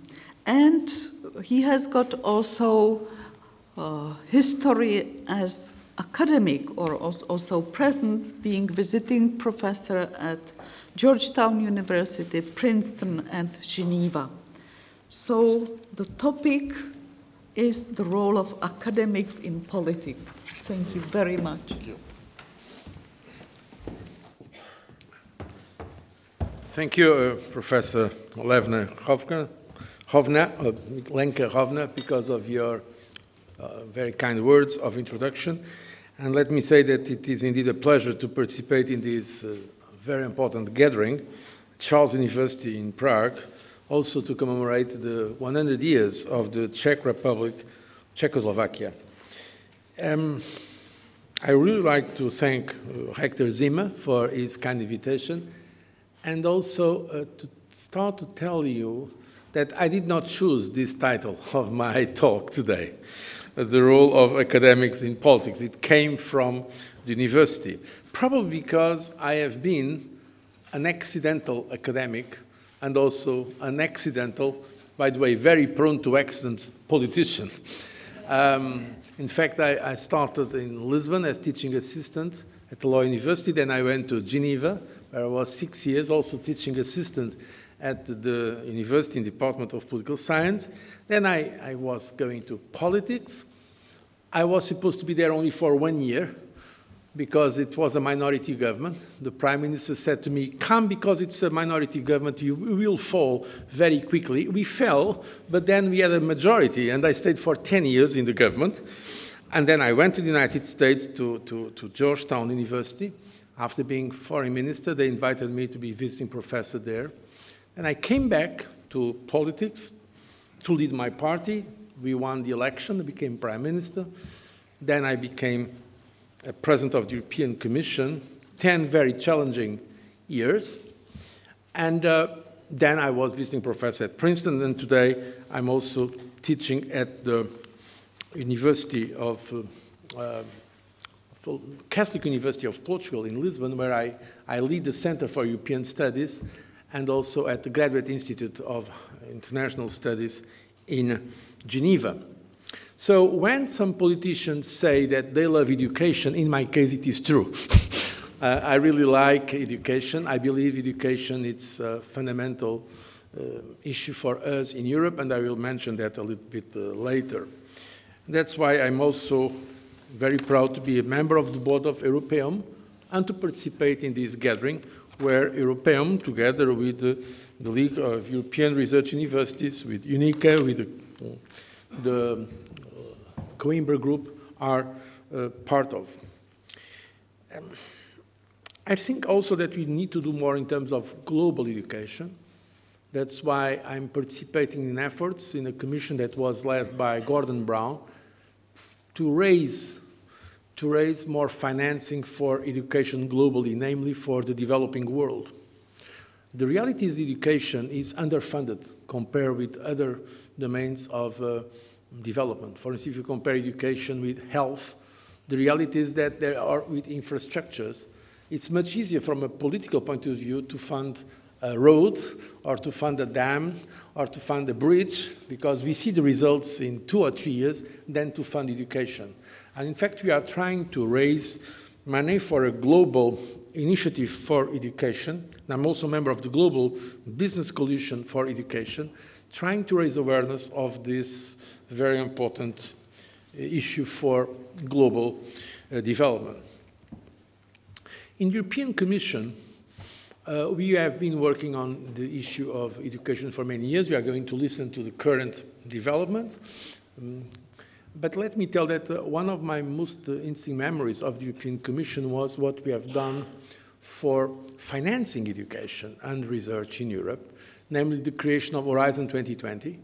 It was at a very difficult moment because of financial crisis. It was quite difficult to convince the governments to commit to an ambitious budget. But in fact, for research, we've got around 80 billion euros. It was a very important increase if you compare to the previous situation, and that was possible also because I think leaders understood the importance of education. So some of the things I'm most proud of my years in the European Commission was, in fact, the work done, the launch of the European Research Council, that's such an important and prestigious body today in European research. The creation of the European Institute of Innovation and Technology, it was my personal initiative and the Commission initiative. It was extremely difficult, by the way, because of bureaucratic resistance in some areas, but now we have it.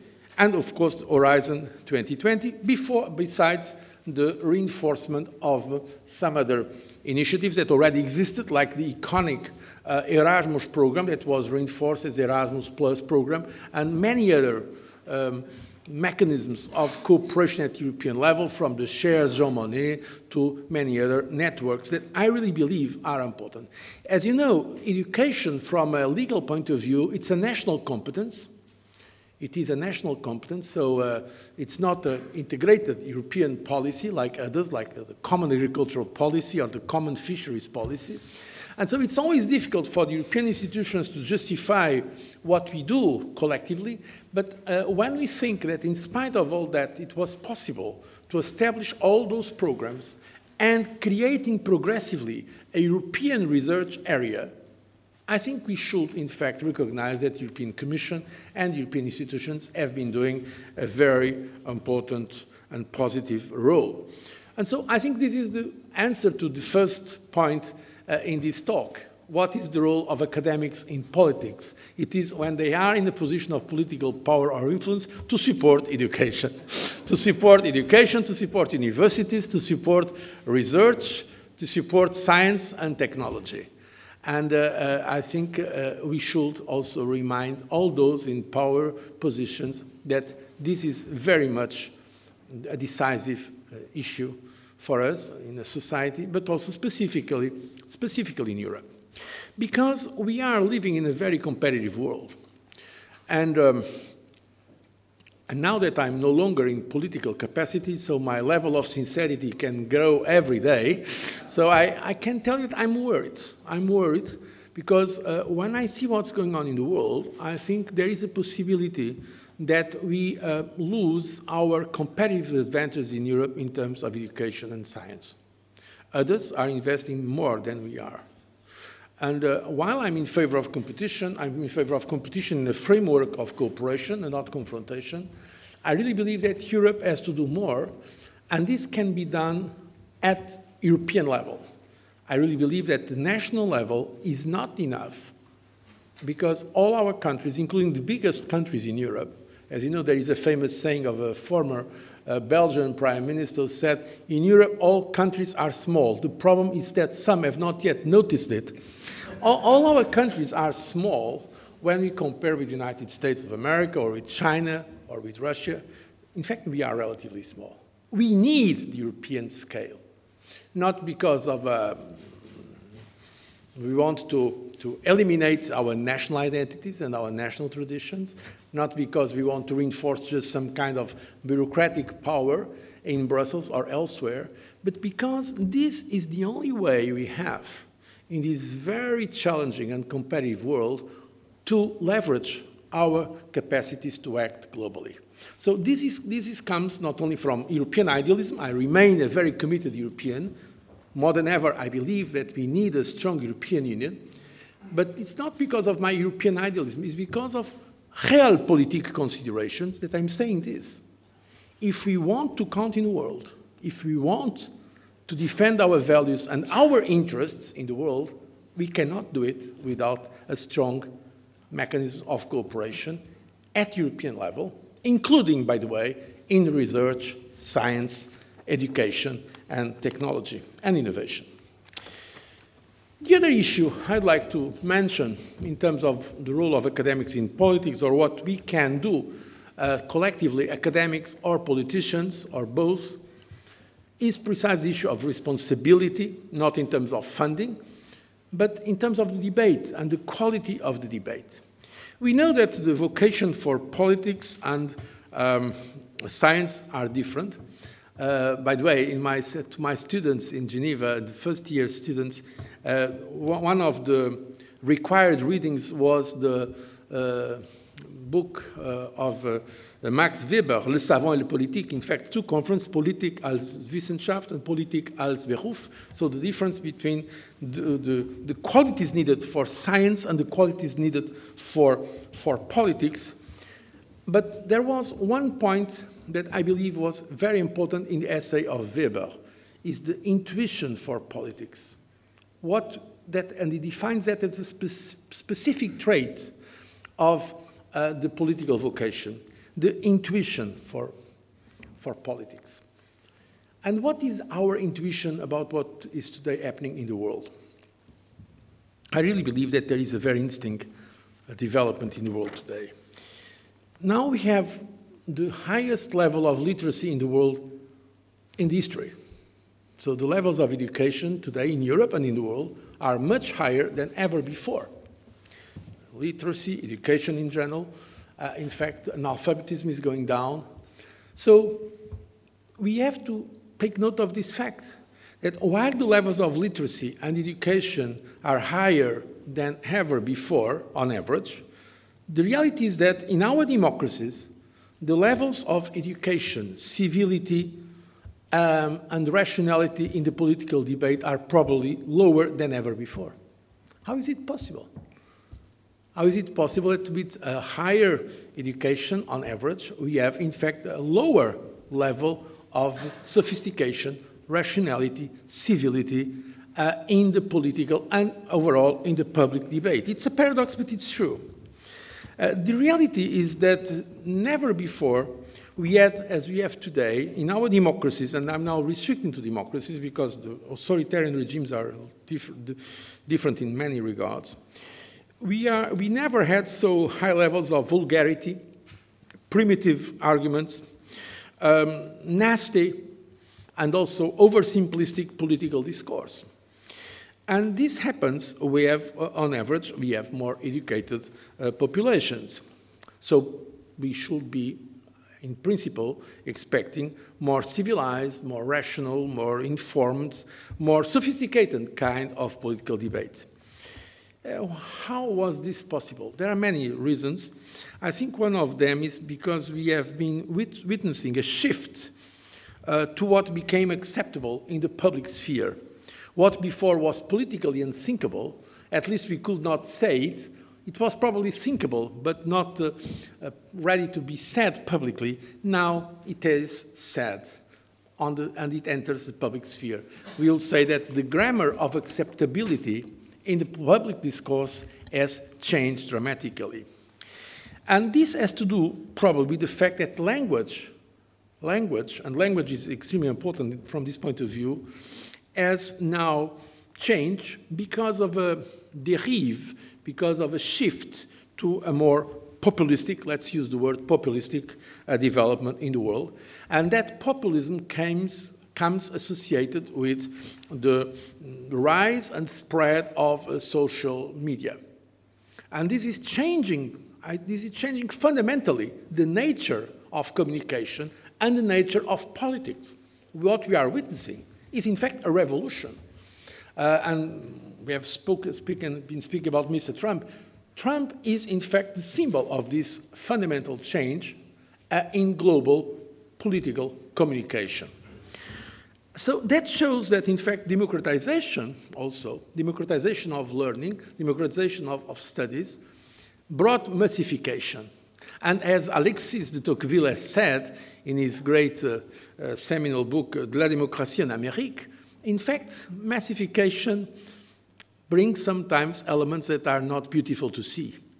And we are seeing this, the rise of masses, in fact, while we, of course, welcome more widespread levels of education and the rise of masses in the political sphere, it also brings some instinct dangers. I know that's risky to say that because people may call me an elitist, but I believe in the elite of responsibility. I don't like the elites of privilege, but I think we have a responsibility, those of us who are educated, to defend some values. And what we are seeing in this world today is that there is more space in the communication sphere for the propagation of prejudice, stereotypes, and also negative feelings and negative instincts.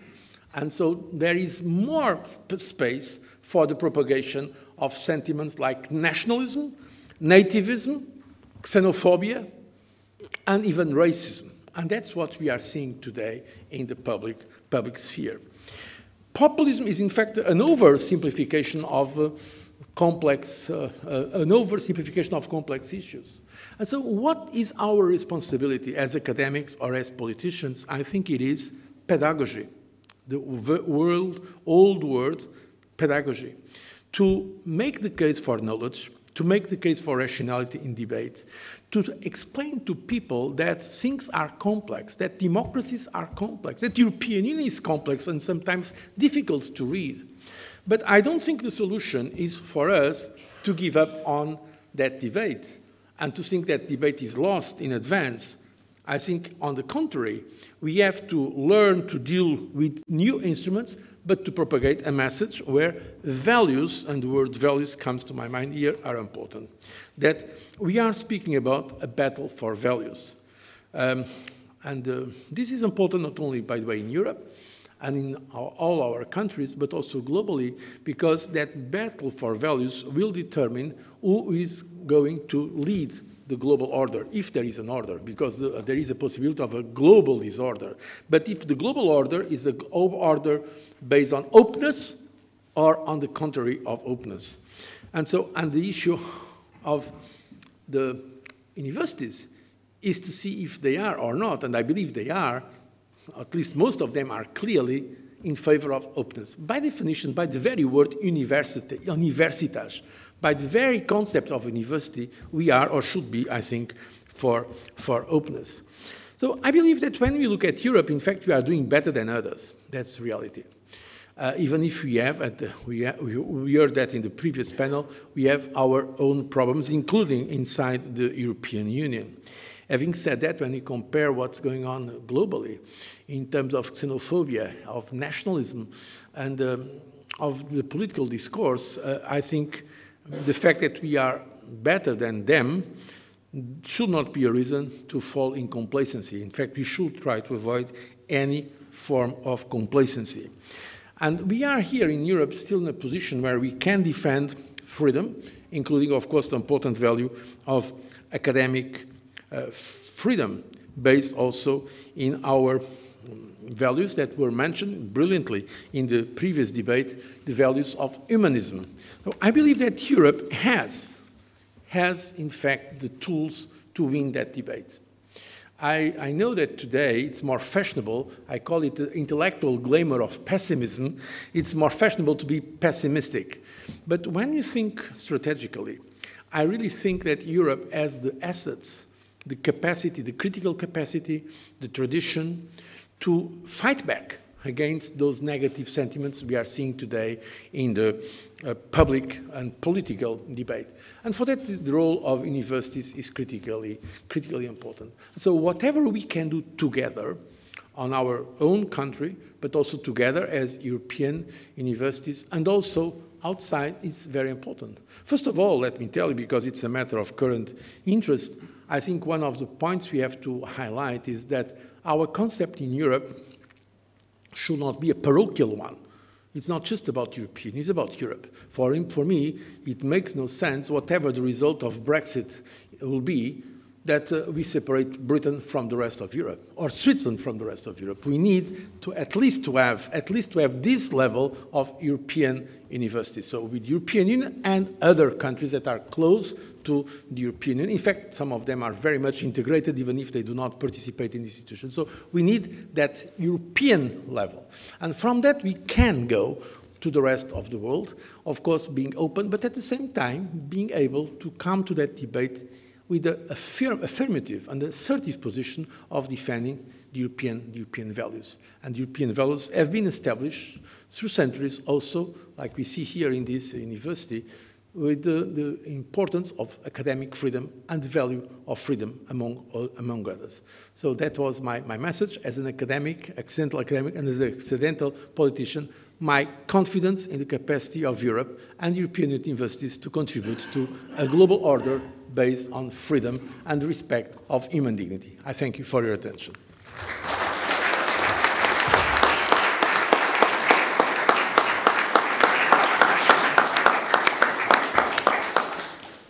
Thank you very much for a wonderful contribution.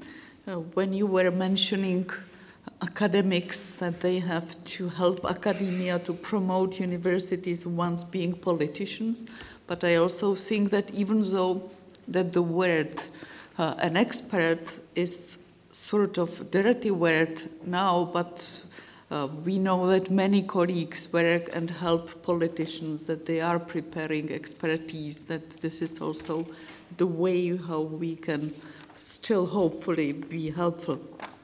But I have got another president at the table, and this is Professor Michael Gartner, who is the president of the University of Zurich, but also president of Swiss Conference of Rectors. And Michael studied biochemistry at the Université Laval in Quebec City in Canada, and he earned his PhD at MIT in Massachusetts. And he was serving as a dean at the Faculty of Science at the University of Zurich, but he is currently the president of the university and also dear colleague of and friend of Charles University. He was awarded by many prizes. One of them is Swiss National Lacis Prize. So Michael, please, the floor is yours. Thank you very much, Lenka. Dear colleagues, it's a great pleasure to be here. I've been asked to talk on universities and society leading by example. We just heard from José Manuel Barroso of our responsibility, of the responsibility of what you call the elite. I simply call it the responsibility of those who can do more. I think the story of the talents in the Bible is a good example that those who get more responsibilities, should also then give more back to society. And it's our duty, in fact, to do that. The source of my university, let me see if I can get this done. The roots of my university go back to the days of the Reformation. In 1525, Ulrich Zwingli, one of the leading reformers, started a new college because he had a need. Society had a need for new pastors that would be more critical, that would know more. And so he started a school which with time was then known as the Carolinum in honor of Charlemagne. Charlemagne was, there's a legend that says that Charlemagne spent some days in Zurich during his days. It's probably not true, but it's one of these urban legends that holds to this day. And because of that, on the cathedral of the city of Zurich, there's actually a bust of Charlemagne. You can see that here, that's the bottom of our, let me see if this works. Yes, so this is our seal, and here at the bottom, it's hardly seen, here's Charlemagne. And I mention that because although the University of Prague was, of course, Charles University was already close to getting its second century completed, that's at least something we have in common. We have a Charles in both of our seals, Charles IV in the case of Charles University, and Charlemagne in our case. Now, again, so the roots of this university go back to a need for society and the request that the school serves this need. Over the centuries, Switzerland, Zurich in particular, then got further schools. Zurich got a school of medicine, a school of law, but they never got a university. And the reason for that was that in those days, there were two ways to get a university. You either had a prince or a king decide, I found a university, as was the case here in Prague, or you went to the Pope and you got a papal bull. Now, Zurich was a Protestant republic, so there was no king to decide, and going to the Pope was not a very attractive option either. And so they just lived with these schools until the 1830s, where suddenly the people there, it was a very liberal time at the time, the people there decided, well, Baggett, we don't really need a Pope, we don't really need a prince, why don't we just do it ourselves? And so there was a vote in the canton, and the people decided to found a university. So it's officially one of the oldest universities on this continent that was not founded by an individual, not by a prince, not by a pope, but what we call through the will of the people. And in fact, we have that written in stone, right up above our main entrance. And so it's basically very much, you could say, typically Swiss, right? Basic democratic, blah, blah. But it's something we feel. We were created by the people for the people. And we try to live this duty, this responsibility to this day. Now, over these centuries of living with the people, the university had a lot of ups and downs. One of the worst down came shortly after the foundation of the university. So the foundation in the 1830s was more corporate merger. What people did is they brought these three schools together and added a faculty of philosophy. But then it made something new, and so they called it Universitas Turicensis, and we're all very proud of that.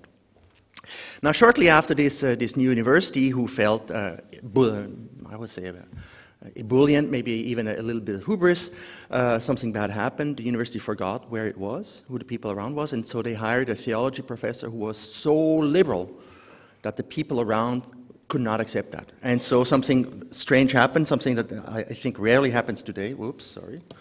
There were public protests against the hire of a professor. So the people in the countryside assembled, came into the city protesting against the hire of this guy called Strauss, who came from Tübingen. And due to a misunderstanding, suddenly shots get fired. 15 people die, including the minister who was sent to stop the shooting because it was a misunderstanding. So I don't know how many hires you had at your universities over the days that led to 15 deaths. This was our only one, God sake. It led to the stepping down of the government. The liberal government basically was not able to function anymore. The conservatives took over, and this became known as the Zurich Putsch. So they pushed the government out of power. And in fact, the word putsch that you all know today as being the pushing out of a government, often through violent means, comes from that event. So if you look in the English Oxford Dictionary, there's the little thing here. The German word became known outside Switzerland following the Zurich Putsch of 1839. So our hire, okay, led to 15 deaths, led to a new word that now is known across the world. We also had a lot of ups, of course, but again, I think this is exemplary of what happens when a university forgets where it is. So I think this link to society is a very important. We cannot separate ourselves of the society where we are in. We can argue with society, we can discuss with society, but we cannot ignore our societies. We had quite a few pluses over the years. 12 Nobel Prizes, 1 Fields Medals, and I don't do this for bragging, but simply, again, to point out commonalities. Here, Albert Einstein, not only a graduate from the University of Zurich, but also a professor at our university, and of course, he was also a professor at Charles University here in Prague. So again, something we have in common. And you know what? We should exchange more professors. Maybe we'd get more Nobel Prizes together then. All right. So today, the mission of the University of Zurich basically has 2 elements: excellence in research and teaching, an engagement for and a positive impact on society. And that's explicit in our mission statement. We're dedicated to pursuit of knowledge, but we also bear responsibility to the public at large. And again, I think that partially this is because of how we came to be, but partially I think it's because what universities should be doing.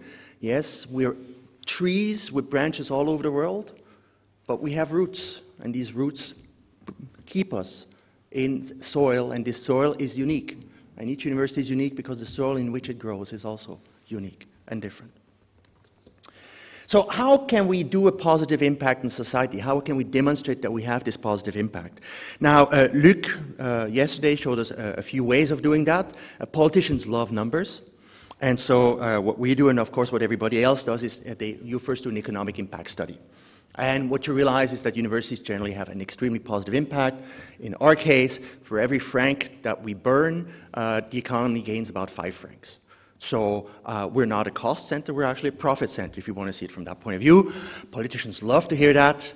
Then they ask, well, but what's the fringe benefit? If I give you 1 franc more, will I get 5 franc back? And I say, well, that I don't know. I can only give you the average number. And then we get into interesting discussions.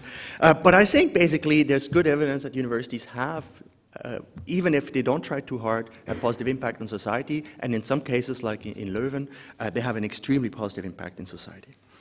Now, we're not quite as far as Leuven is. We started later, in the days where your politicians in Flanders were already supporting innovation. We had politicians who didn't know what to do with patents. They just threw their hands up. But we've been working hard, trying to get there. And in the meantime, we're not top 1 in Europe. Congratulations, but we're top 10, and that's, I think, very good. But I must tell you, it's a difficult initiative. So getting this system right, getting a completely new line of business, because it's very different from basic research, it's very different from education, successfully up and running takes decades. We're still working at it. But I think it really makes a positive impact also from the side of the society and the economics of where you are. Now, the problem with economic arguments is that I think it's too one-dimensional. Of course, we're in a society, and this society doesn't only live because of money, it lives because it's a society. And therefore, we need to do additional things to somehow integrate into the society. And this is a particular challenge in Switzerland. You might remember that only 20% of an age cohort in Switzerland actually go to gymnasium and then go to university. So 80% have possibly never set foot in the university. A large majority did not get the direct benefit from having this university there. So how can we somehow touch this general population and also do something where they feel, hey, the university is there also for me? And so over the years, what has happened in Zurich is that the university basically has taken up public service facilities or activities that others in other universities or in other cities are done by foundations or even done by the state. So we have the botanical garden is run by the university. 100,000 people visit the botanical garden over the lunch every day. They love it. We have musea, 12 musea. The Zoological Museum is the 3rd best visited museum in Switzerland. No, sorry, in Zurich, sorry. Switzerland is bigger than Zurich. We keep forgetting in my hometown. Apologies to Yves and to Nuria. 3rd best museum visited in Zurich after the National Museum and the Museum of Arts. It's loved by kids and their grandparents. On Sunday afternoons when it's raining, it's completely full of kids who come and just learn stuff. You can see here, this is known as Maggie. It's a model of a giant sloth, Megatherium americanum, that's why it's called Maggie. It was loved by kids. It was loved by kids, and in fact, it is gone. And why is it gone? I think Bert will be happy to know that we got rid of it because we have a responsibility to truth. So it turns out that the way it looks, you can see that here, it looks like a giant, giant's teddy bear, right? It's this woolly thing. Kids loved it. They went with their dirty fingers all over it. And so we needed to make a new one just because it was too filthy. But science had progressed. We now know that Megatherium probably didn't have woolly hair like that. It wasn't a woolly mammoth. It's more like an elephant today, you know, so some gray hair. And so we felt like, whoa, the kids won't love that as much. And so we just had to make it disappear. It caused a ruckus, actually. There were protests. And the national newspaper, the Neue Zürcher Zeitung, actually had to make a report, a piece in the newspaper explaining why it was gone. Right? And again, see, so wissenschaftliche Pflicht zur Wahrhaftigkeit. And so, well, we got bonus points with Bert on that one. So I think that's a beautiful example of a university being truly integrated into society. All right, so of course you need to do more. Another thing we love to do is bringing our knowledge to the public, not only through education activities, but simply open, freely available speeches, talks. We have kids universities where kids 9 to 12 can come. Senior universities, we're very flexible on the term senior. It's not that easy nowadays. Anybody aged 50 or plus, but we don't check the IDs at the enter, can come. Public lectures by famous people. Winston Churchill, Petro Poroshenko, Manuel Barroso was there. We fondly remember. Jean-Claude Juncker was there 2 years ago. Andrzej Duda was there last week. We don't shy away from having people who are controversial. Poroshenko, we got some protest. Duda, we got some protest. We accept the protest as long as it's peaceful. It's important for us to be a platform where also difficult discussions or difficult ideas that the majority in Switzerland would not abide to, can be presented. At the same time, we also need to let the protest be done. So my philosophy is also, you can protest, but then you let the person speak. And as long as that is possible, both sides have a chance to tell us how they feel, what they think. I think it's a good thing. And I think that's one of the ways universities really can make a difference. As long as we can be these platforms where inconvenient discussions can be, or difficult discussions can be had, we have there a USP. It's very hard to have other platforms, other places where this is possible today. Universities need to keep that open. This is all one way. I feel more and more we need to also go into situations where the communication goes both ways, and where we see the society in which we live not as consumers, not as a parent-child relationship, as we heard, but as equals. And there, one of the biggest opportunities in recent years is certainly the movement that is called citizen science. It's not a new movement, but with new technologies, communication technologies, it's now really able to, you can massify it in a huge way. And we have learned that if we do this massification, these citizen science projects, where the people are not only cheap labor, or free labor in this case, but actually are participants that we take seriously, that we discuss with them, what will be the next experiments that we do? What would you be excited about? Then we get a huge added value, because then the people, the citizens become scientists. They start learning the scientific logic. They learn how one needs to do these experiments, and that adds added value. So we try to do this. Sorry. Where am I here? There. Sorry. We do this in what we call a Citizen Science Center. Interestingly, you don't need only to educate the public, you also need to educate the scientists. These are types of experiments where you have ethical issues, you have data protection issues, you have data about a lot of people, and you need to make sure that that's correctly protected. Not trivial, but a huge added value, not only from the scientific point of view, but again, in the integration into society point of view. I think one of the easiest ways for universities to do something for society, no, it's not working again. Yeah, there we go. Of course, is to do research that is relevant for society. And there, I'm sure we're all doing this. Work that addresses the SDGs or the grand challenges. It's also a great way to work together. None of these grand challenges can be addressed by a single university. We need to do this as consortia. And we do this. at the University of Zurich, for example, we have an initiative we call the Digital Society Initiative. So this tsunami of digitalization that's coming upon us, it was relatively clear that this is not only a technological challenge, it's an economic challenge, it's a legal challenge, it's a social challenge, it's even, I could argue, a theological challenge. You know, most of the people who went into the Middle East to do jihad, they were radicalized on the internet. Right? So religion more and more moves also to the internet. What kind of consequences do we have to that? So we started at the University of Zurich as a comprehensive university, a program where everybody can participate, and we try across the boundaries of disciplines to address this issue. In the meantime, 25% of my professors have signed up. They say, yes, my research has some relevance to this. I'd like to participate in discussing how we can map the future and discuss with society where this goes. This is the easy part. I think the more interesting part, or perhaps the more difficult part, is when the need is not a global need, but is perhaps a national need, or perhaps even a regional need. My best example here, we have a professorship in Romansh language and culture. Most of you don't know what Romansh is. It's the fourth national language in Switzerland. About 6 mountain valleys have people who speak this, 60,000 people. In the grand scheme of things, right? Why would you have a professorship for 60,000 people?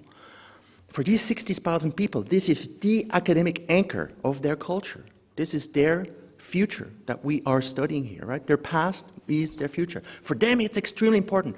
I'll never get a high impact citation with this professorship. You know, if I cared about rankings, I would hire this guy, and I would hire a physicist. But that's not what I'm here for. I'm not here for maximal ranking. I'm here because my roots are in this country, and I need to serve this country. And these people in those 5 mountain villages, they're extremely grateful to the University of Zurich that we have that. It's one way to do something for society that don't give you international badges, but give you local acceptance and local inclusiveness. Teaching is, of course, the other place where it's easy to do the responsible thing, including social responsibilities in curricula. We all do that. The leverage effect you have with students, of course, is the major advantage. If you teach right, whole generations of graduates will be sensibilized to these issues. Zurich, for example, given that we're a finance center, we have a new master in sustainable finance. We heard 2008 from, yeah, sometimes economics get bashed. Well, maybe they also need to learn alternative theories. And so sustainable finance is one way. How can we make money but not destroy the planet in the meantime? It's something actually that resonates with the students but also with the customers, it turns out. So also banks now come to us and ask us to help them. Speaking of students, one of the most gratifying ways I found to promote engagement with society is to simply support student initiatives. There's many more of them than there's of us. They're all clever kids. Many of them have initiatives, have good ideas. They simply don't have the means. They don't have money. They don't have support. And so if you simply provide them means, often they will do what is right way before the universities is even out of bed. I show here on the right, this is a plaque we have in the main building of the university. It's a plaque that was set up by the refugees from the Hungarian crisis, 56, who came to Switzerland and then studied at the university and are thankful for the studies they got. When they came to the university, it was not the university that supported them, it was the students. It was actually a student initiative to bring these students to the university. I'm very happy to say that in December, Charles University will come to us and will put up a second plaque for the victims of the 68 spring, Prague spring. Also there, a wave of refugee came. Again, the students came and activated a system of support to make sure that these people could study at the University of Zurich. We'll have a second plaque right there. Today, the refugee program that we have at the University of Zurich was started by students. The university has not learned yet. Every time we need to be reminded by the students, hey, people need your help. Society needs your help. Please come and help. I'm not sure whether in 50 years we'll get a plaque from the people we take up now. I'm not sure we're giving them the same welcome that we gave them 50 or 60 years ago.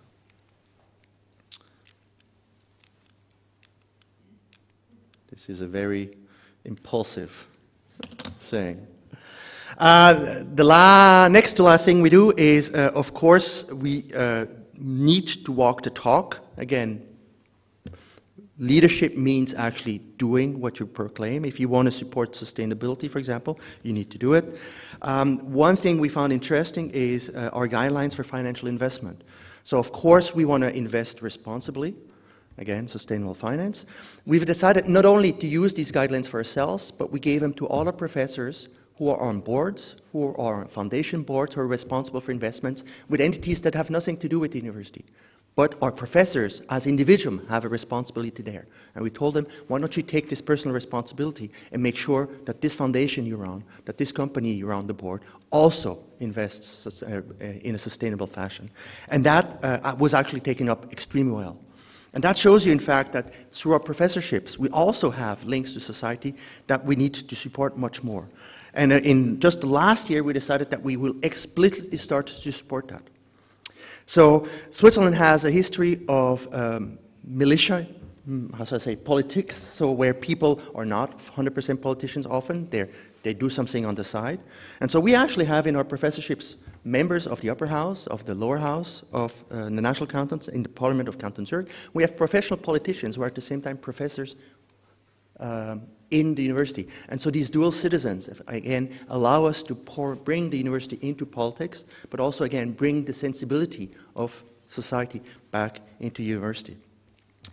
We also made public all the mandates that our professors have. We now have an open website where people can ask on which board does this professor sit, on which foundation boards does she sit, which other connections does she have.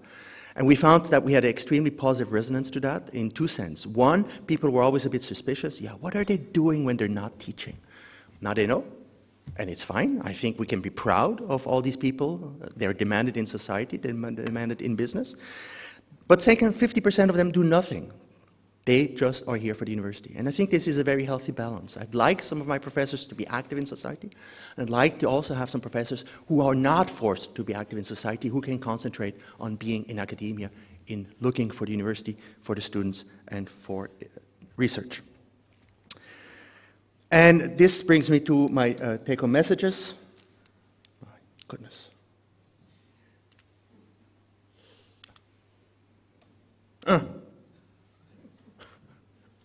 I'm not sure I'll win this one. There we go, learnings. I think the key to having a university where you can lead by example for society is to have a culture where actually that aspect of our activity gets valued and gets supported and promoted. So if you have a university culture where only research output is key for research, for recruitment, for promotion, that's what they'll do. We need to somehow say this is an activity that I care about, that I measure, that I look at, and that I support and will give you positive feedback if you do it. And this means, of course, that we cannot be as intensive in research. The day only has 24 hours. Every hour you do this, you're not doing research. Every dollar, every euro you invest in this is a euro that you're not investing into research. And so again, you will not be top in the rankings if you decide that you want to involve yourself with society. But you will be what you're meant to be. You will be the university that is there for the society, that has created you, in some cases a few years ago, in some cases almost over a millennia ago. It's hard to imagine. So to create this, you need to be completely dedicated from the top. Again, you need to walk the talk. You need to keep saying this is important to you, and you have to keep putting money into that so that people realize that you actually mean what you say. At the same time, it's very clear that you can say whatever you want. If the people below you or around you are not interested, it's not going to work. So again, my personal learning has been say it and then let the great ideas bubble and make sure that they get accomplished. Because you as a rector, you as a president, you can only catalyze, you cannot act. The others will do it. But the saving grace is universities are these foundries of intelligent, creative, talented people. Let's just let them do what they can do and what they want to do, and the world will be a better place. Thank you very much.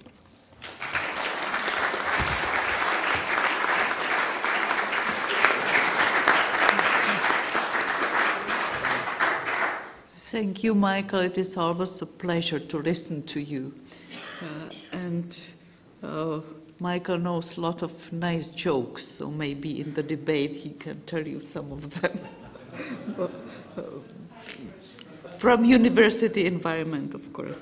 But our last speaker is very interesting and nice person, and I'm very happy that Vanessa came, even though that she's so extremely busy. And I must say that I admire her because I keep meeting her at many meetings. So we met in Prague before, or in Paris, or in Salamanca, and then when I am seeing programs from many ventures around Europe, I always see your name. So I think that you must have a lot of strength to promote universities and the work of European Commission.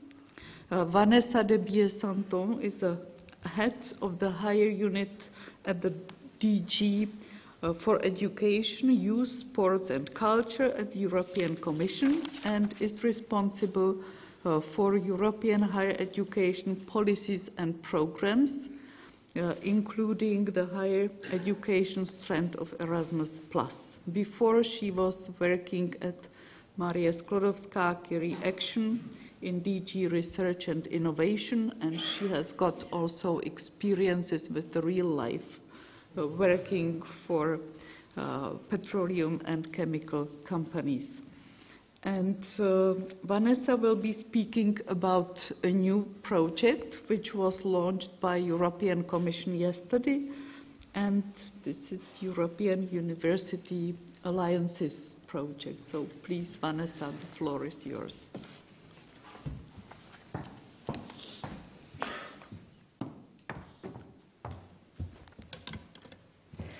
Thank you very much, Lenka, and it's also a great pleasure and honor for me to be here with all of you today. So European universities, indeed, we have been talking a lot about it in the past year. Some of you mentioned this morning the rise of nationalism, of populism, and the responsibility of education, of universities in bringing Europeans together, in sharing these common humanistic values that were mentioned this morning. And this is certainly what President Macron had in mind when he proposed the creation of these European universities more than 1 year ago. And this created some suspicions, fears. He did not get the buy-in immediately, I must say, and still not. But what everybody agreed was that education has a key role to play in shaping the future society. And what will be the future society, and what will be the university of the future, what it will look like? Well, this is exactly what we discussed in Vienna last week with the Director Generals of Higher Education of the different member states. And we had a very nice presentation from a provocative rector, Mr. Blast, who explained us this forecast from The Economist that by 2050, so half of a generation, 70% of the today's jobs will disappear, including because of robotization. And these jobs will impact all kinds of people at all levels of the society. Jobs where we need more educated people, jobs for less educated people.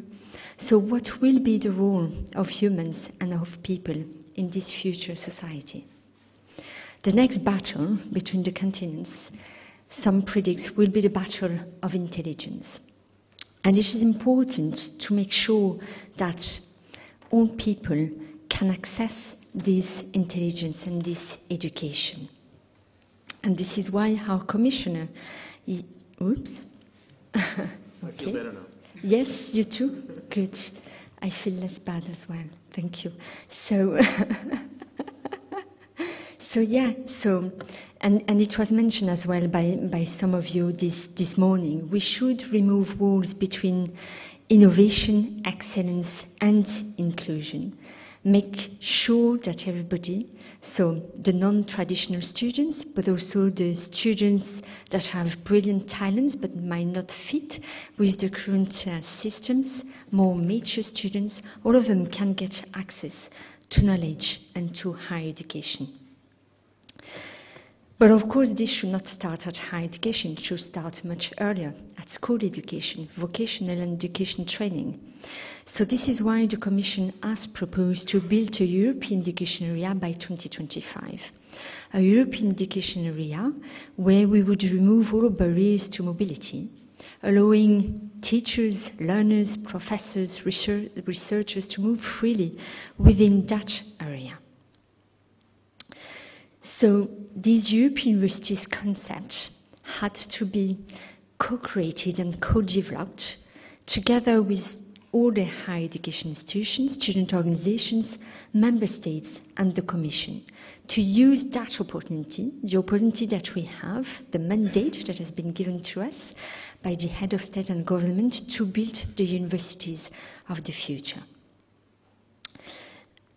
And where everybody agrees was on a set of key principles. The first one is that this new initiative should be fully bottom-up. Your ministers believe that you will be the one finding the solutions and finding the right models. We don't want to be prescriptive into the models. Another key principle is that it should be accessible to all types of higher education institutions, not only the top leading research universities, but also technological universities, universities of applied sciences. We want this new opportunity to be as inclusive as possible. Inclusive as well in terms of the geographical balance and diversity of country of origins of these higher education institutions. So member states decided minimum 3 higher education institutions from minimum 3 member states or program countries, with 2 key objectives. The first one is to bring Europeans together, share these common humanistic and democratic values, and raise the quality and competitiveness. So what is our vision? So this is a long-term project, a very ambitious project. And what these European universities should look like by 2025. Well, what we have in mind, we cannot write the future at this stage. It's very difficult. So that where everybody agreed is to build a system that is as flexible as possible. Flexibility in building a personalized curriculum. Each student, if we want to make it as accessible as possible, have various ways to learn. And higher education systems should adapt to this diversity of ways of learning with more personalized curriculum, flexibility for students to move and choose the courses they want to follow between Lisbon or Poitiers or Heidelberg or Charles University, for example. I know it's not the alliance that you've put in place, but it's just an example. So, flexibility as well in the ways learning is delivered, making best use of all these innovative pedagogies. Today, we live in a way where we have the tools to share knowledge, so use these digital tools to share and to co-build knowledge with structured mobility. Speaking about nationalism and populism, some said about certain politicians that you mentioned this morning, they should have done Erasmus. So this is a topic that head of state and head of governments also discussed, how to offer many more opportunities for students to be mobile during their studies. So the Commission has proposed to double the budget of the Erasmus program, and including the Erasmus mobilities, the way you know them. The European Parliament has proposed to triple it. Some other member states has proposed to rather reduce overall the European budget, so we will see what the final result will be. But what is sure is that we need to find other models to ensure mobility for all than the way we do it. And this is precisely what we are aiming at achieving with this new opportunity. So it's not about developing new curriculum for a limited number of students, and sometimes elitist students, like Erasmus Mundus or other types of cooperation projects. They are excellent, and we will continue supporting them. But on top of them, we need to invent a new model where it's about opening up the existing programs to a large majority of the students of your universities. And for that, of course, we need to be flexible in terms of mobility types. So mobility, it can be virtual mobility or physical mobility of different types of duration, blended mobility as well, to ensure access for all. And this is what we have called these European inter-university campuses, not only at doctoral or master level, but starting at bachelor level, because it's important, as from bachelor level, to foster this critical thinking, this creativity as well. And the way we imagine this inter-university campus is also for staff to be free to move, to teach, to learn, and do research as well.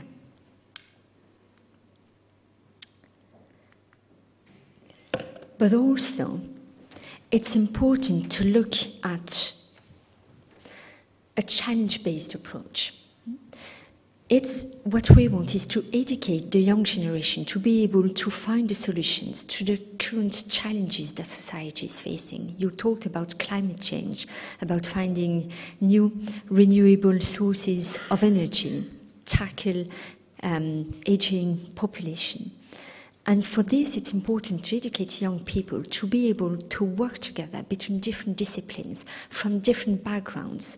Let's make the diversity of Europe, diversity of education, diversity of background of cultures, a strength in this battle for intelligence. But for that, young people need to learn how to work together around these complex issues. And this is where the added value of humans is as compared to robots.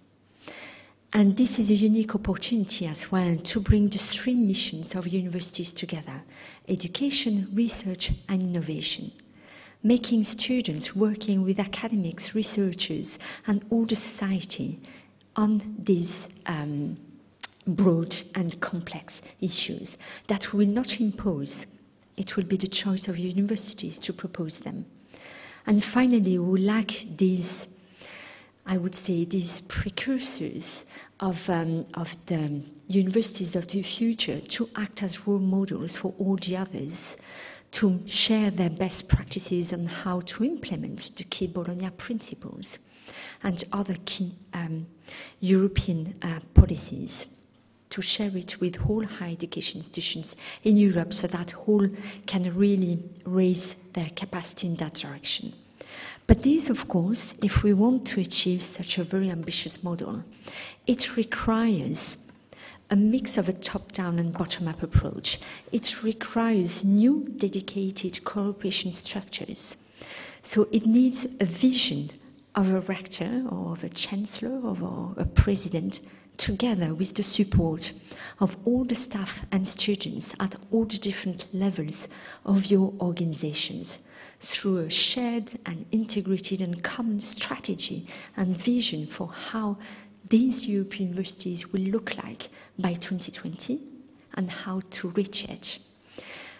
And we know that higher education institutions will face challenges. We know that national frameworks are not always adapted to that change. And discussing with the ministries last week, they are all ready to hear from the universities back what are the problem statements, real problems that they are facing, to engage in the discussions, to remove those barriers.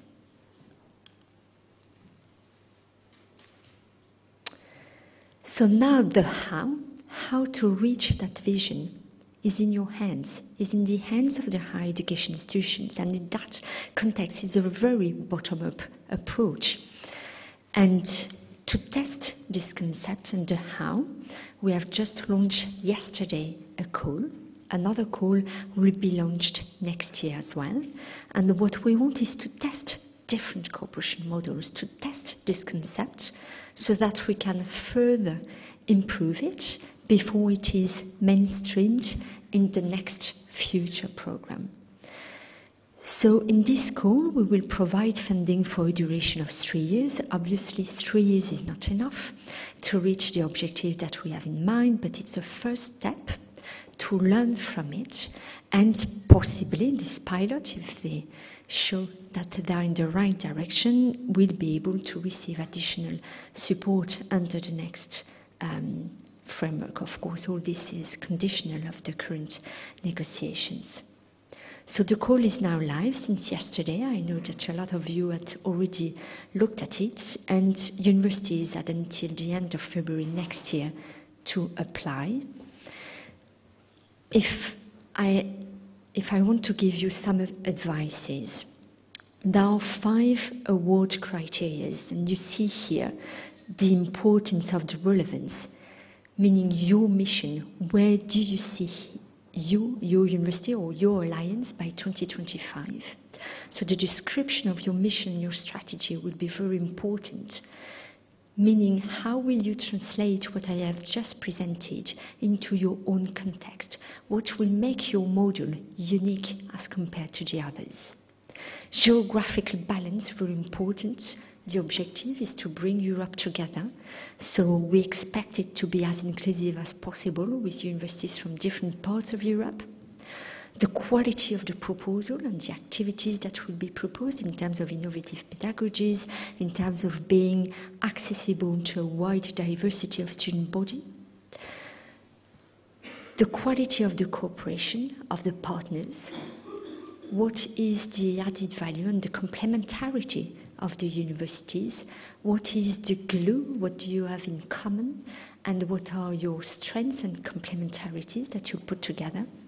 And the sustainability, because it is a long-term vision, as well as how it will be disseminated to the other higher education institutions. I really invite you to read carefully at these award criteria. Each word has been discussed extensively. The result is the result that it is. It's the result of a huge compromise. So as Oscar Wilde said, it took me a morning to put a comma and the afternoon taking it out. It's a bit the exercise that we have been going through. The result definitely not being at the level of Oscar Wilde, I must admit. But yes. So I invite you to look at it carefully. And if I have some tips to give you, is really to map this vision. What is your vision for your university by 2025? What is your strategy? Choose carefully the right partners. It should not be a tick-boxing exercise. You need to really have something in common and a common vision together. Be creative and innovative in building the how to achieve that vision, as well as apply to the right instrument. These European universities is not the only support. I definitely not got it. It's not the only support that is provided through the Erasmus program, but though it was the end, doesn't matter. Thank you. Next, yes, perfect, brilliant, thank you. So there are many of other instruments to get access to the Erasmus Plus program, and we have increased the budget for strategic partnerships, Erasmus Mundus, knowledge alliances. And on top of all this, we will test 6 pilots with the European universities. But what you should think at is whether your common project is already at a level that is mature enough for this pilot initiative, or whether you should maybe take the steps before to get well prepared for that next steps. So basically, the future is in your hands, and we are very looking forward to your ideas and your creativity to build the future. Thank you very much.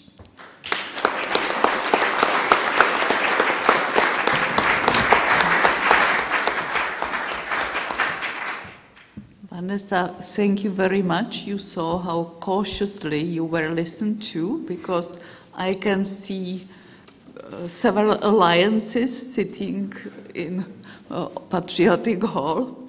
But now we have time here for debate. So you are very welcomed to pose questions. Please introduce yourself, but mostly we know each other, but anyway, it would be very nice.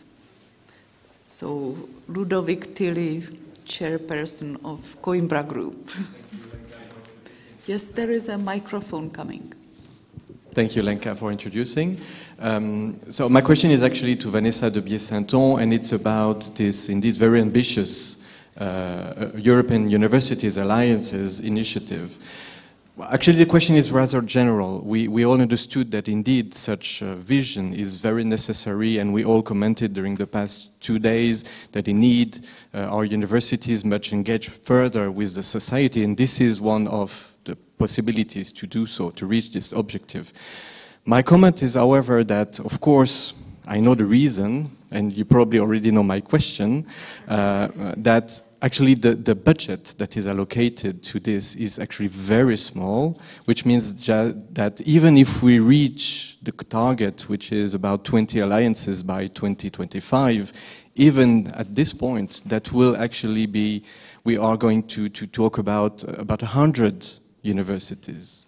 So actually, even though you say that indeed you want to reach the major part of society, still this budget will be actually too small to really be a democratic initiative. So what are actually the plans for the future? Of course, it's related to the budget, I guess, but are there ways that you already have in mind to make this really a democratic process? Yes, please. Okay, yes, no, as always, you raise a very relevant question, Ludovic. So, yes, 30 million euro is only for this first call, to test 6 different cooperation models. 30 million euro, it might look small, but on the other hand, it's 5 times more than the highest budget of the projects that we fund through Erasmus+.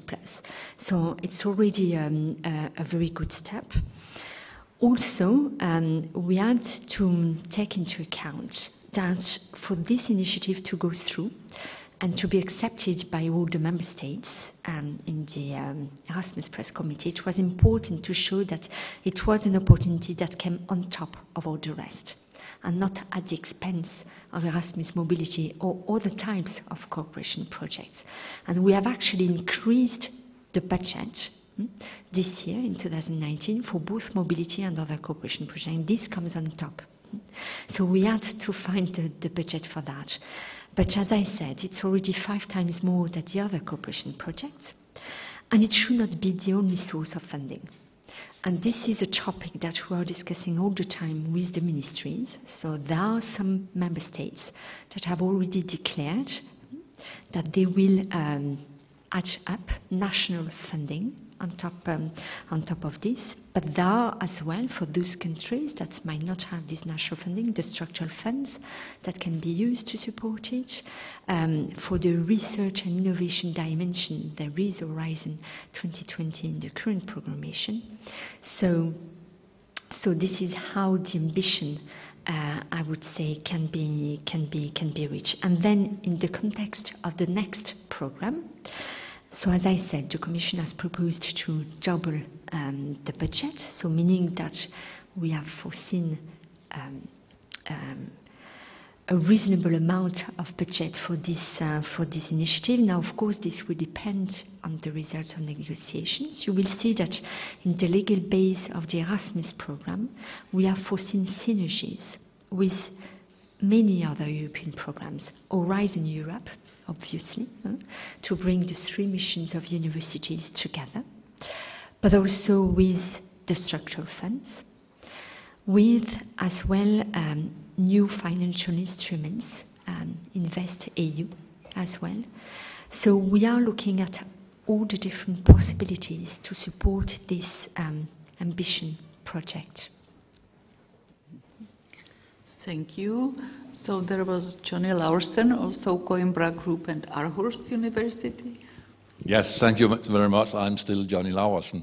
Thank you so much for your presentations. Could I just ask a question to you, Vanessa, about the linkage between the educational and research aspect of it?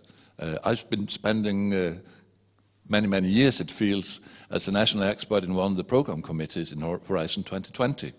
Many things are working brilliantly in Horizon 2020.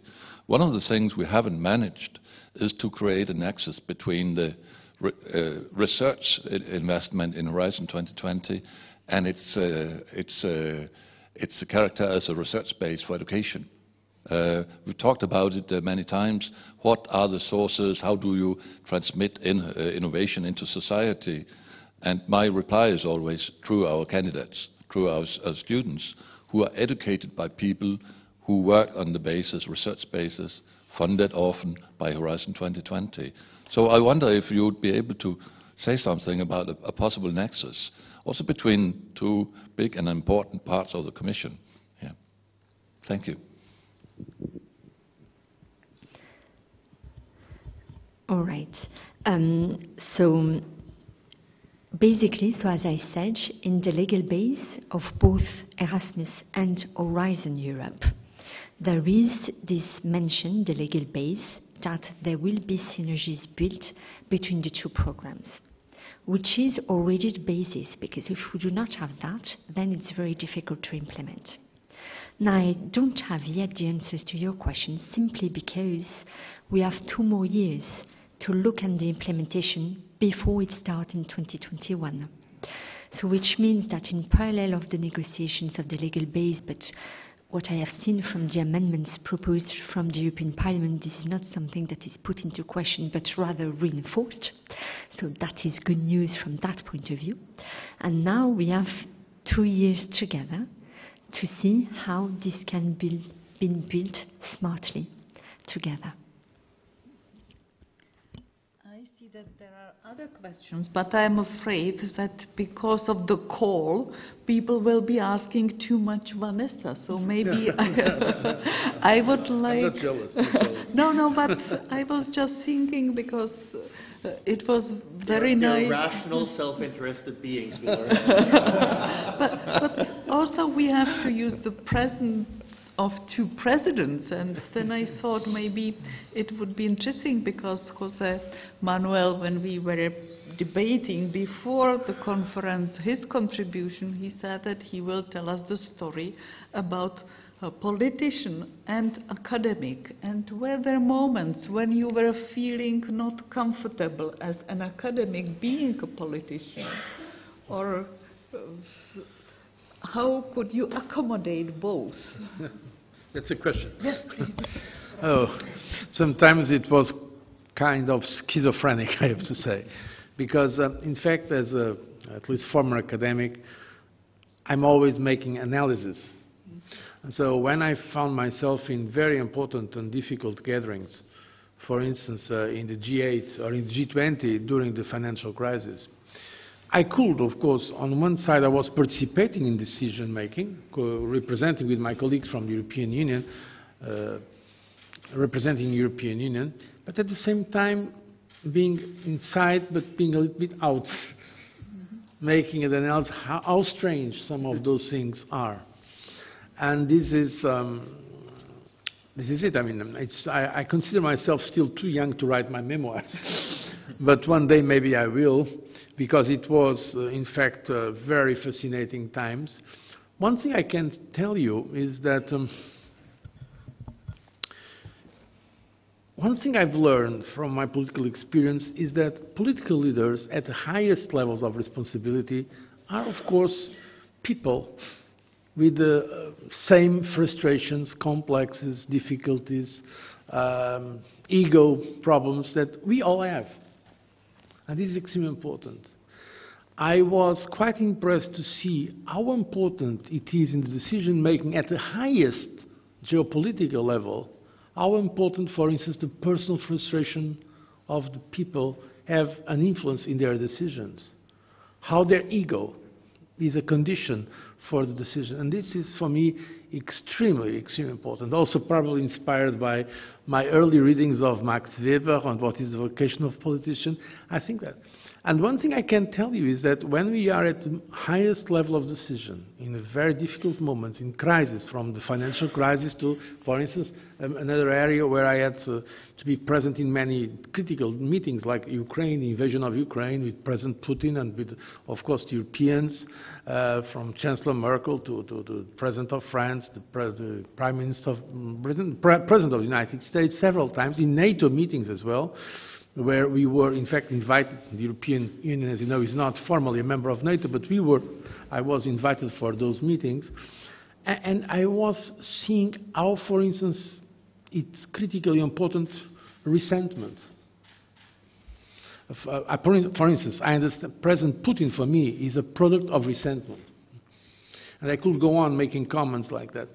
So one of the important things I've learned in political life, coming probably from a more, let's say, analytical background, from being able to study political behavior and comparative politics, is in fact the role of personality in politics. And that comes to the points we have mentioned today about the President of the United States of America.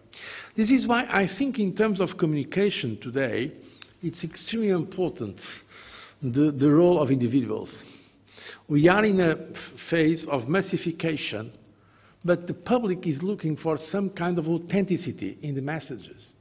And sometimes the authenticity comes from not so good people, but they are in a way authentic. As we were saying in the debate before, sometimes it's not about lies. Some leaders, they believe what they are saying. It's more, we are seeing what we call, in French, we say, sont des mythomanes. People that believe what they are saying even when it's not true. And it's extremely dangerous combination, what we are seeing today, of communication that is very powerful. For instance, as you know, there is a saying that President Kennedy was the first president elected by television. President Obama was the first elected by internet. President Trump was the first elected by social media. And now in Brazil, Bolsonaro, that is most likely going to win the election in some days, he was elected almost without going to the television, because in Brazil, the time for communication during the electoral campaign is given in terms of the size of his party. And yes, he had almost no party. So he made no campaign, he was not in the television, and he's going to be the president of one of the biggest democracies in the world, it's Brazil. And so through social media. So it's extremely important what is going to, and people can vote, more than voting for parties, people now vote for personalities, and the way they are able to mobilize, or not, in this case, mobilize, some kind of basis. So I was not expecting your question, so it's really, but that's why I really want to give a very spontaneous answer.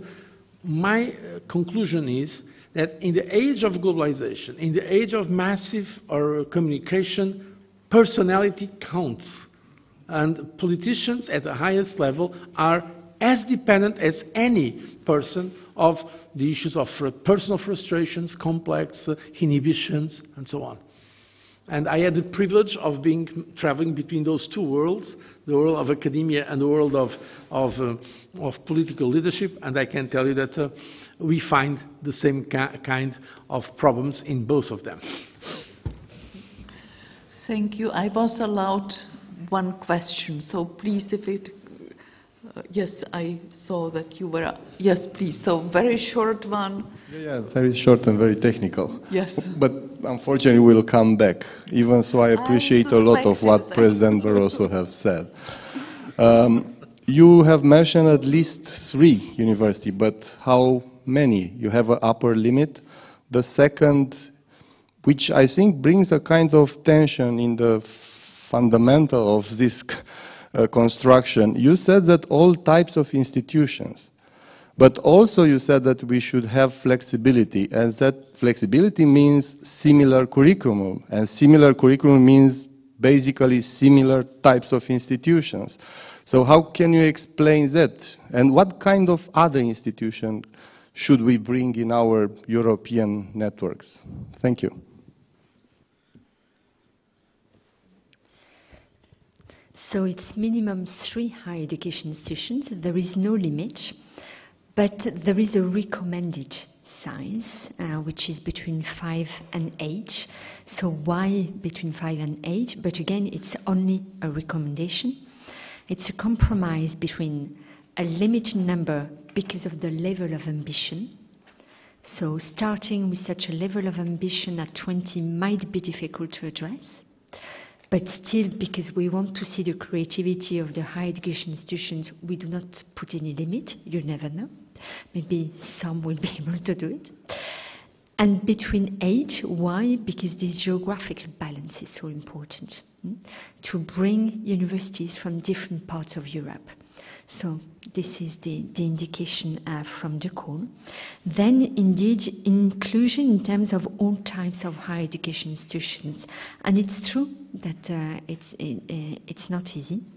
So this type of inclusion can be that we could have alliances between top research universities, another alliance between polytechnics universities, another one, so you could have these different types, for example, or even better, within the same alliance, different types of higher education institutions. And I understand that it's not easy.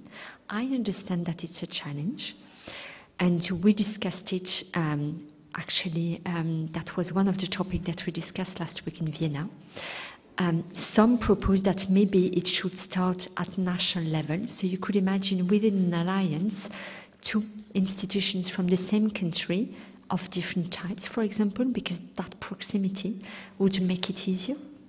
Nothing is imposed, again, but we want to steer and to engage a debate and to promote that change and these new types of cooperation. Thank you very much. I am getting messages from my colleagues that the time is over. I'm sorry, Michael, but we will have a chance of a lunch. But I would like to ask the host, the rector of Charles University, Professor Tomáš Zima, to say some concluding words. Ladies and gentlemen, first I will ask Michael, but through the lunch, because you have no questions. I will do it through the lunch. Dear friends, dear colleagues, we are very honored that we spent together 2 days on our university with discussing many issues focusing on research, science, third row of the universities. We are happy that the last point was very hot messages from Brussels. That's opening the call for European initiatives. And we also discussed that education and science is very important for society, for the future generations. And research is done, and its research is growing up in different fields as medicine, sustainable world, innovation, improving well-being and society at large. And the social sciences, humanities are here better for understanding of society and the processes societies are going through, and I believe it's continuing in the new decades. But we are met here on the eve of the 100 years anniversary of the foundation of the democratic Czechoslovakia to speak mostly about the responsibility of democracy, humanism, and responsibility of the universities. And the universities are part of society, and we are responsible for further development of democracy and democratic value. And it's, I think, and we're discussing this conference, that it's very important during the next half a year before the elections to European parliaments, and I think that it will be the critical role of university and of society and of, as mentioned Michael in his speech, that each should do more as a person for your community to discussing the important value for the Europe and democracy. And we have to explain, have to appeal to society. Lots on the stake, open and democratic Europe is what we are concerned for.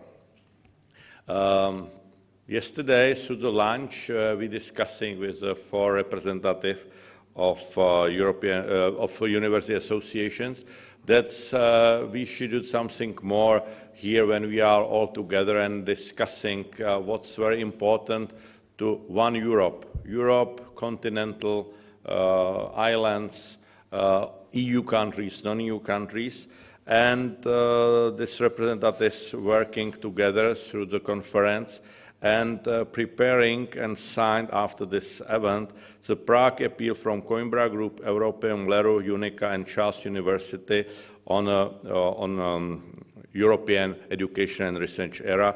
And on behalf of this 4 association, I will read this Prague appeal, which will be released after our event.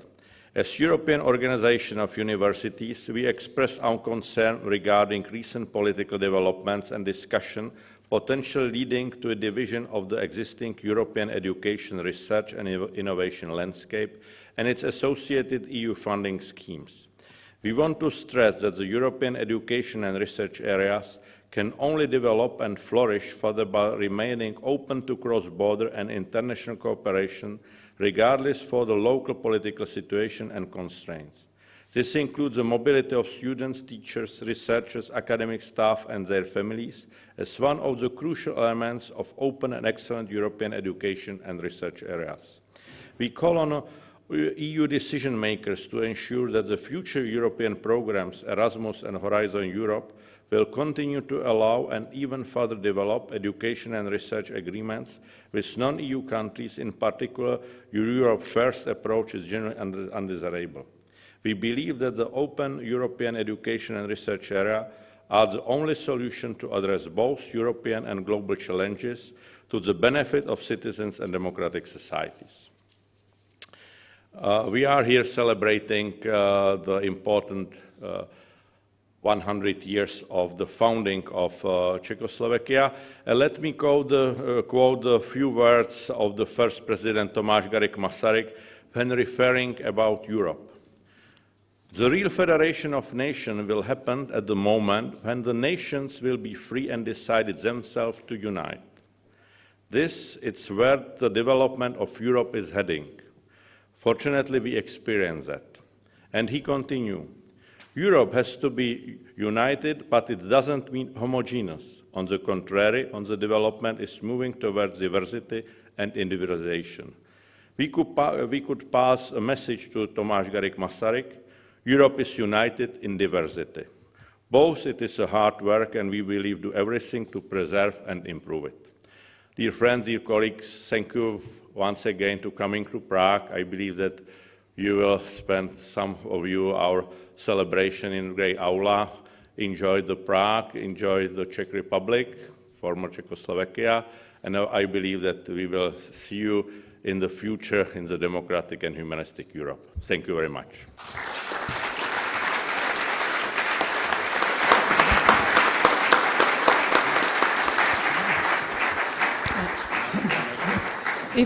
If I may the last word, I would like to thank the Department of International Affairs, headed by Lenka Škrábalová, also Department of PR and Organization, for their fantastic work. Thank you.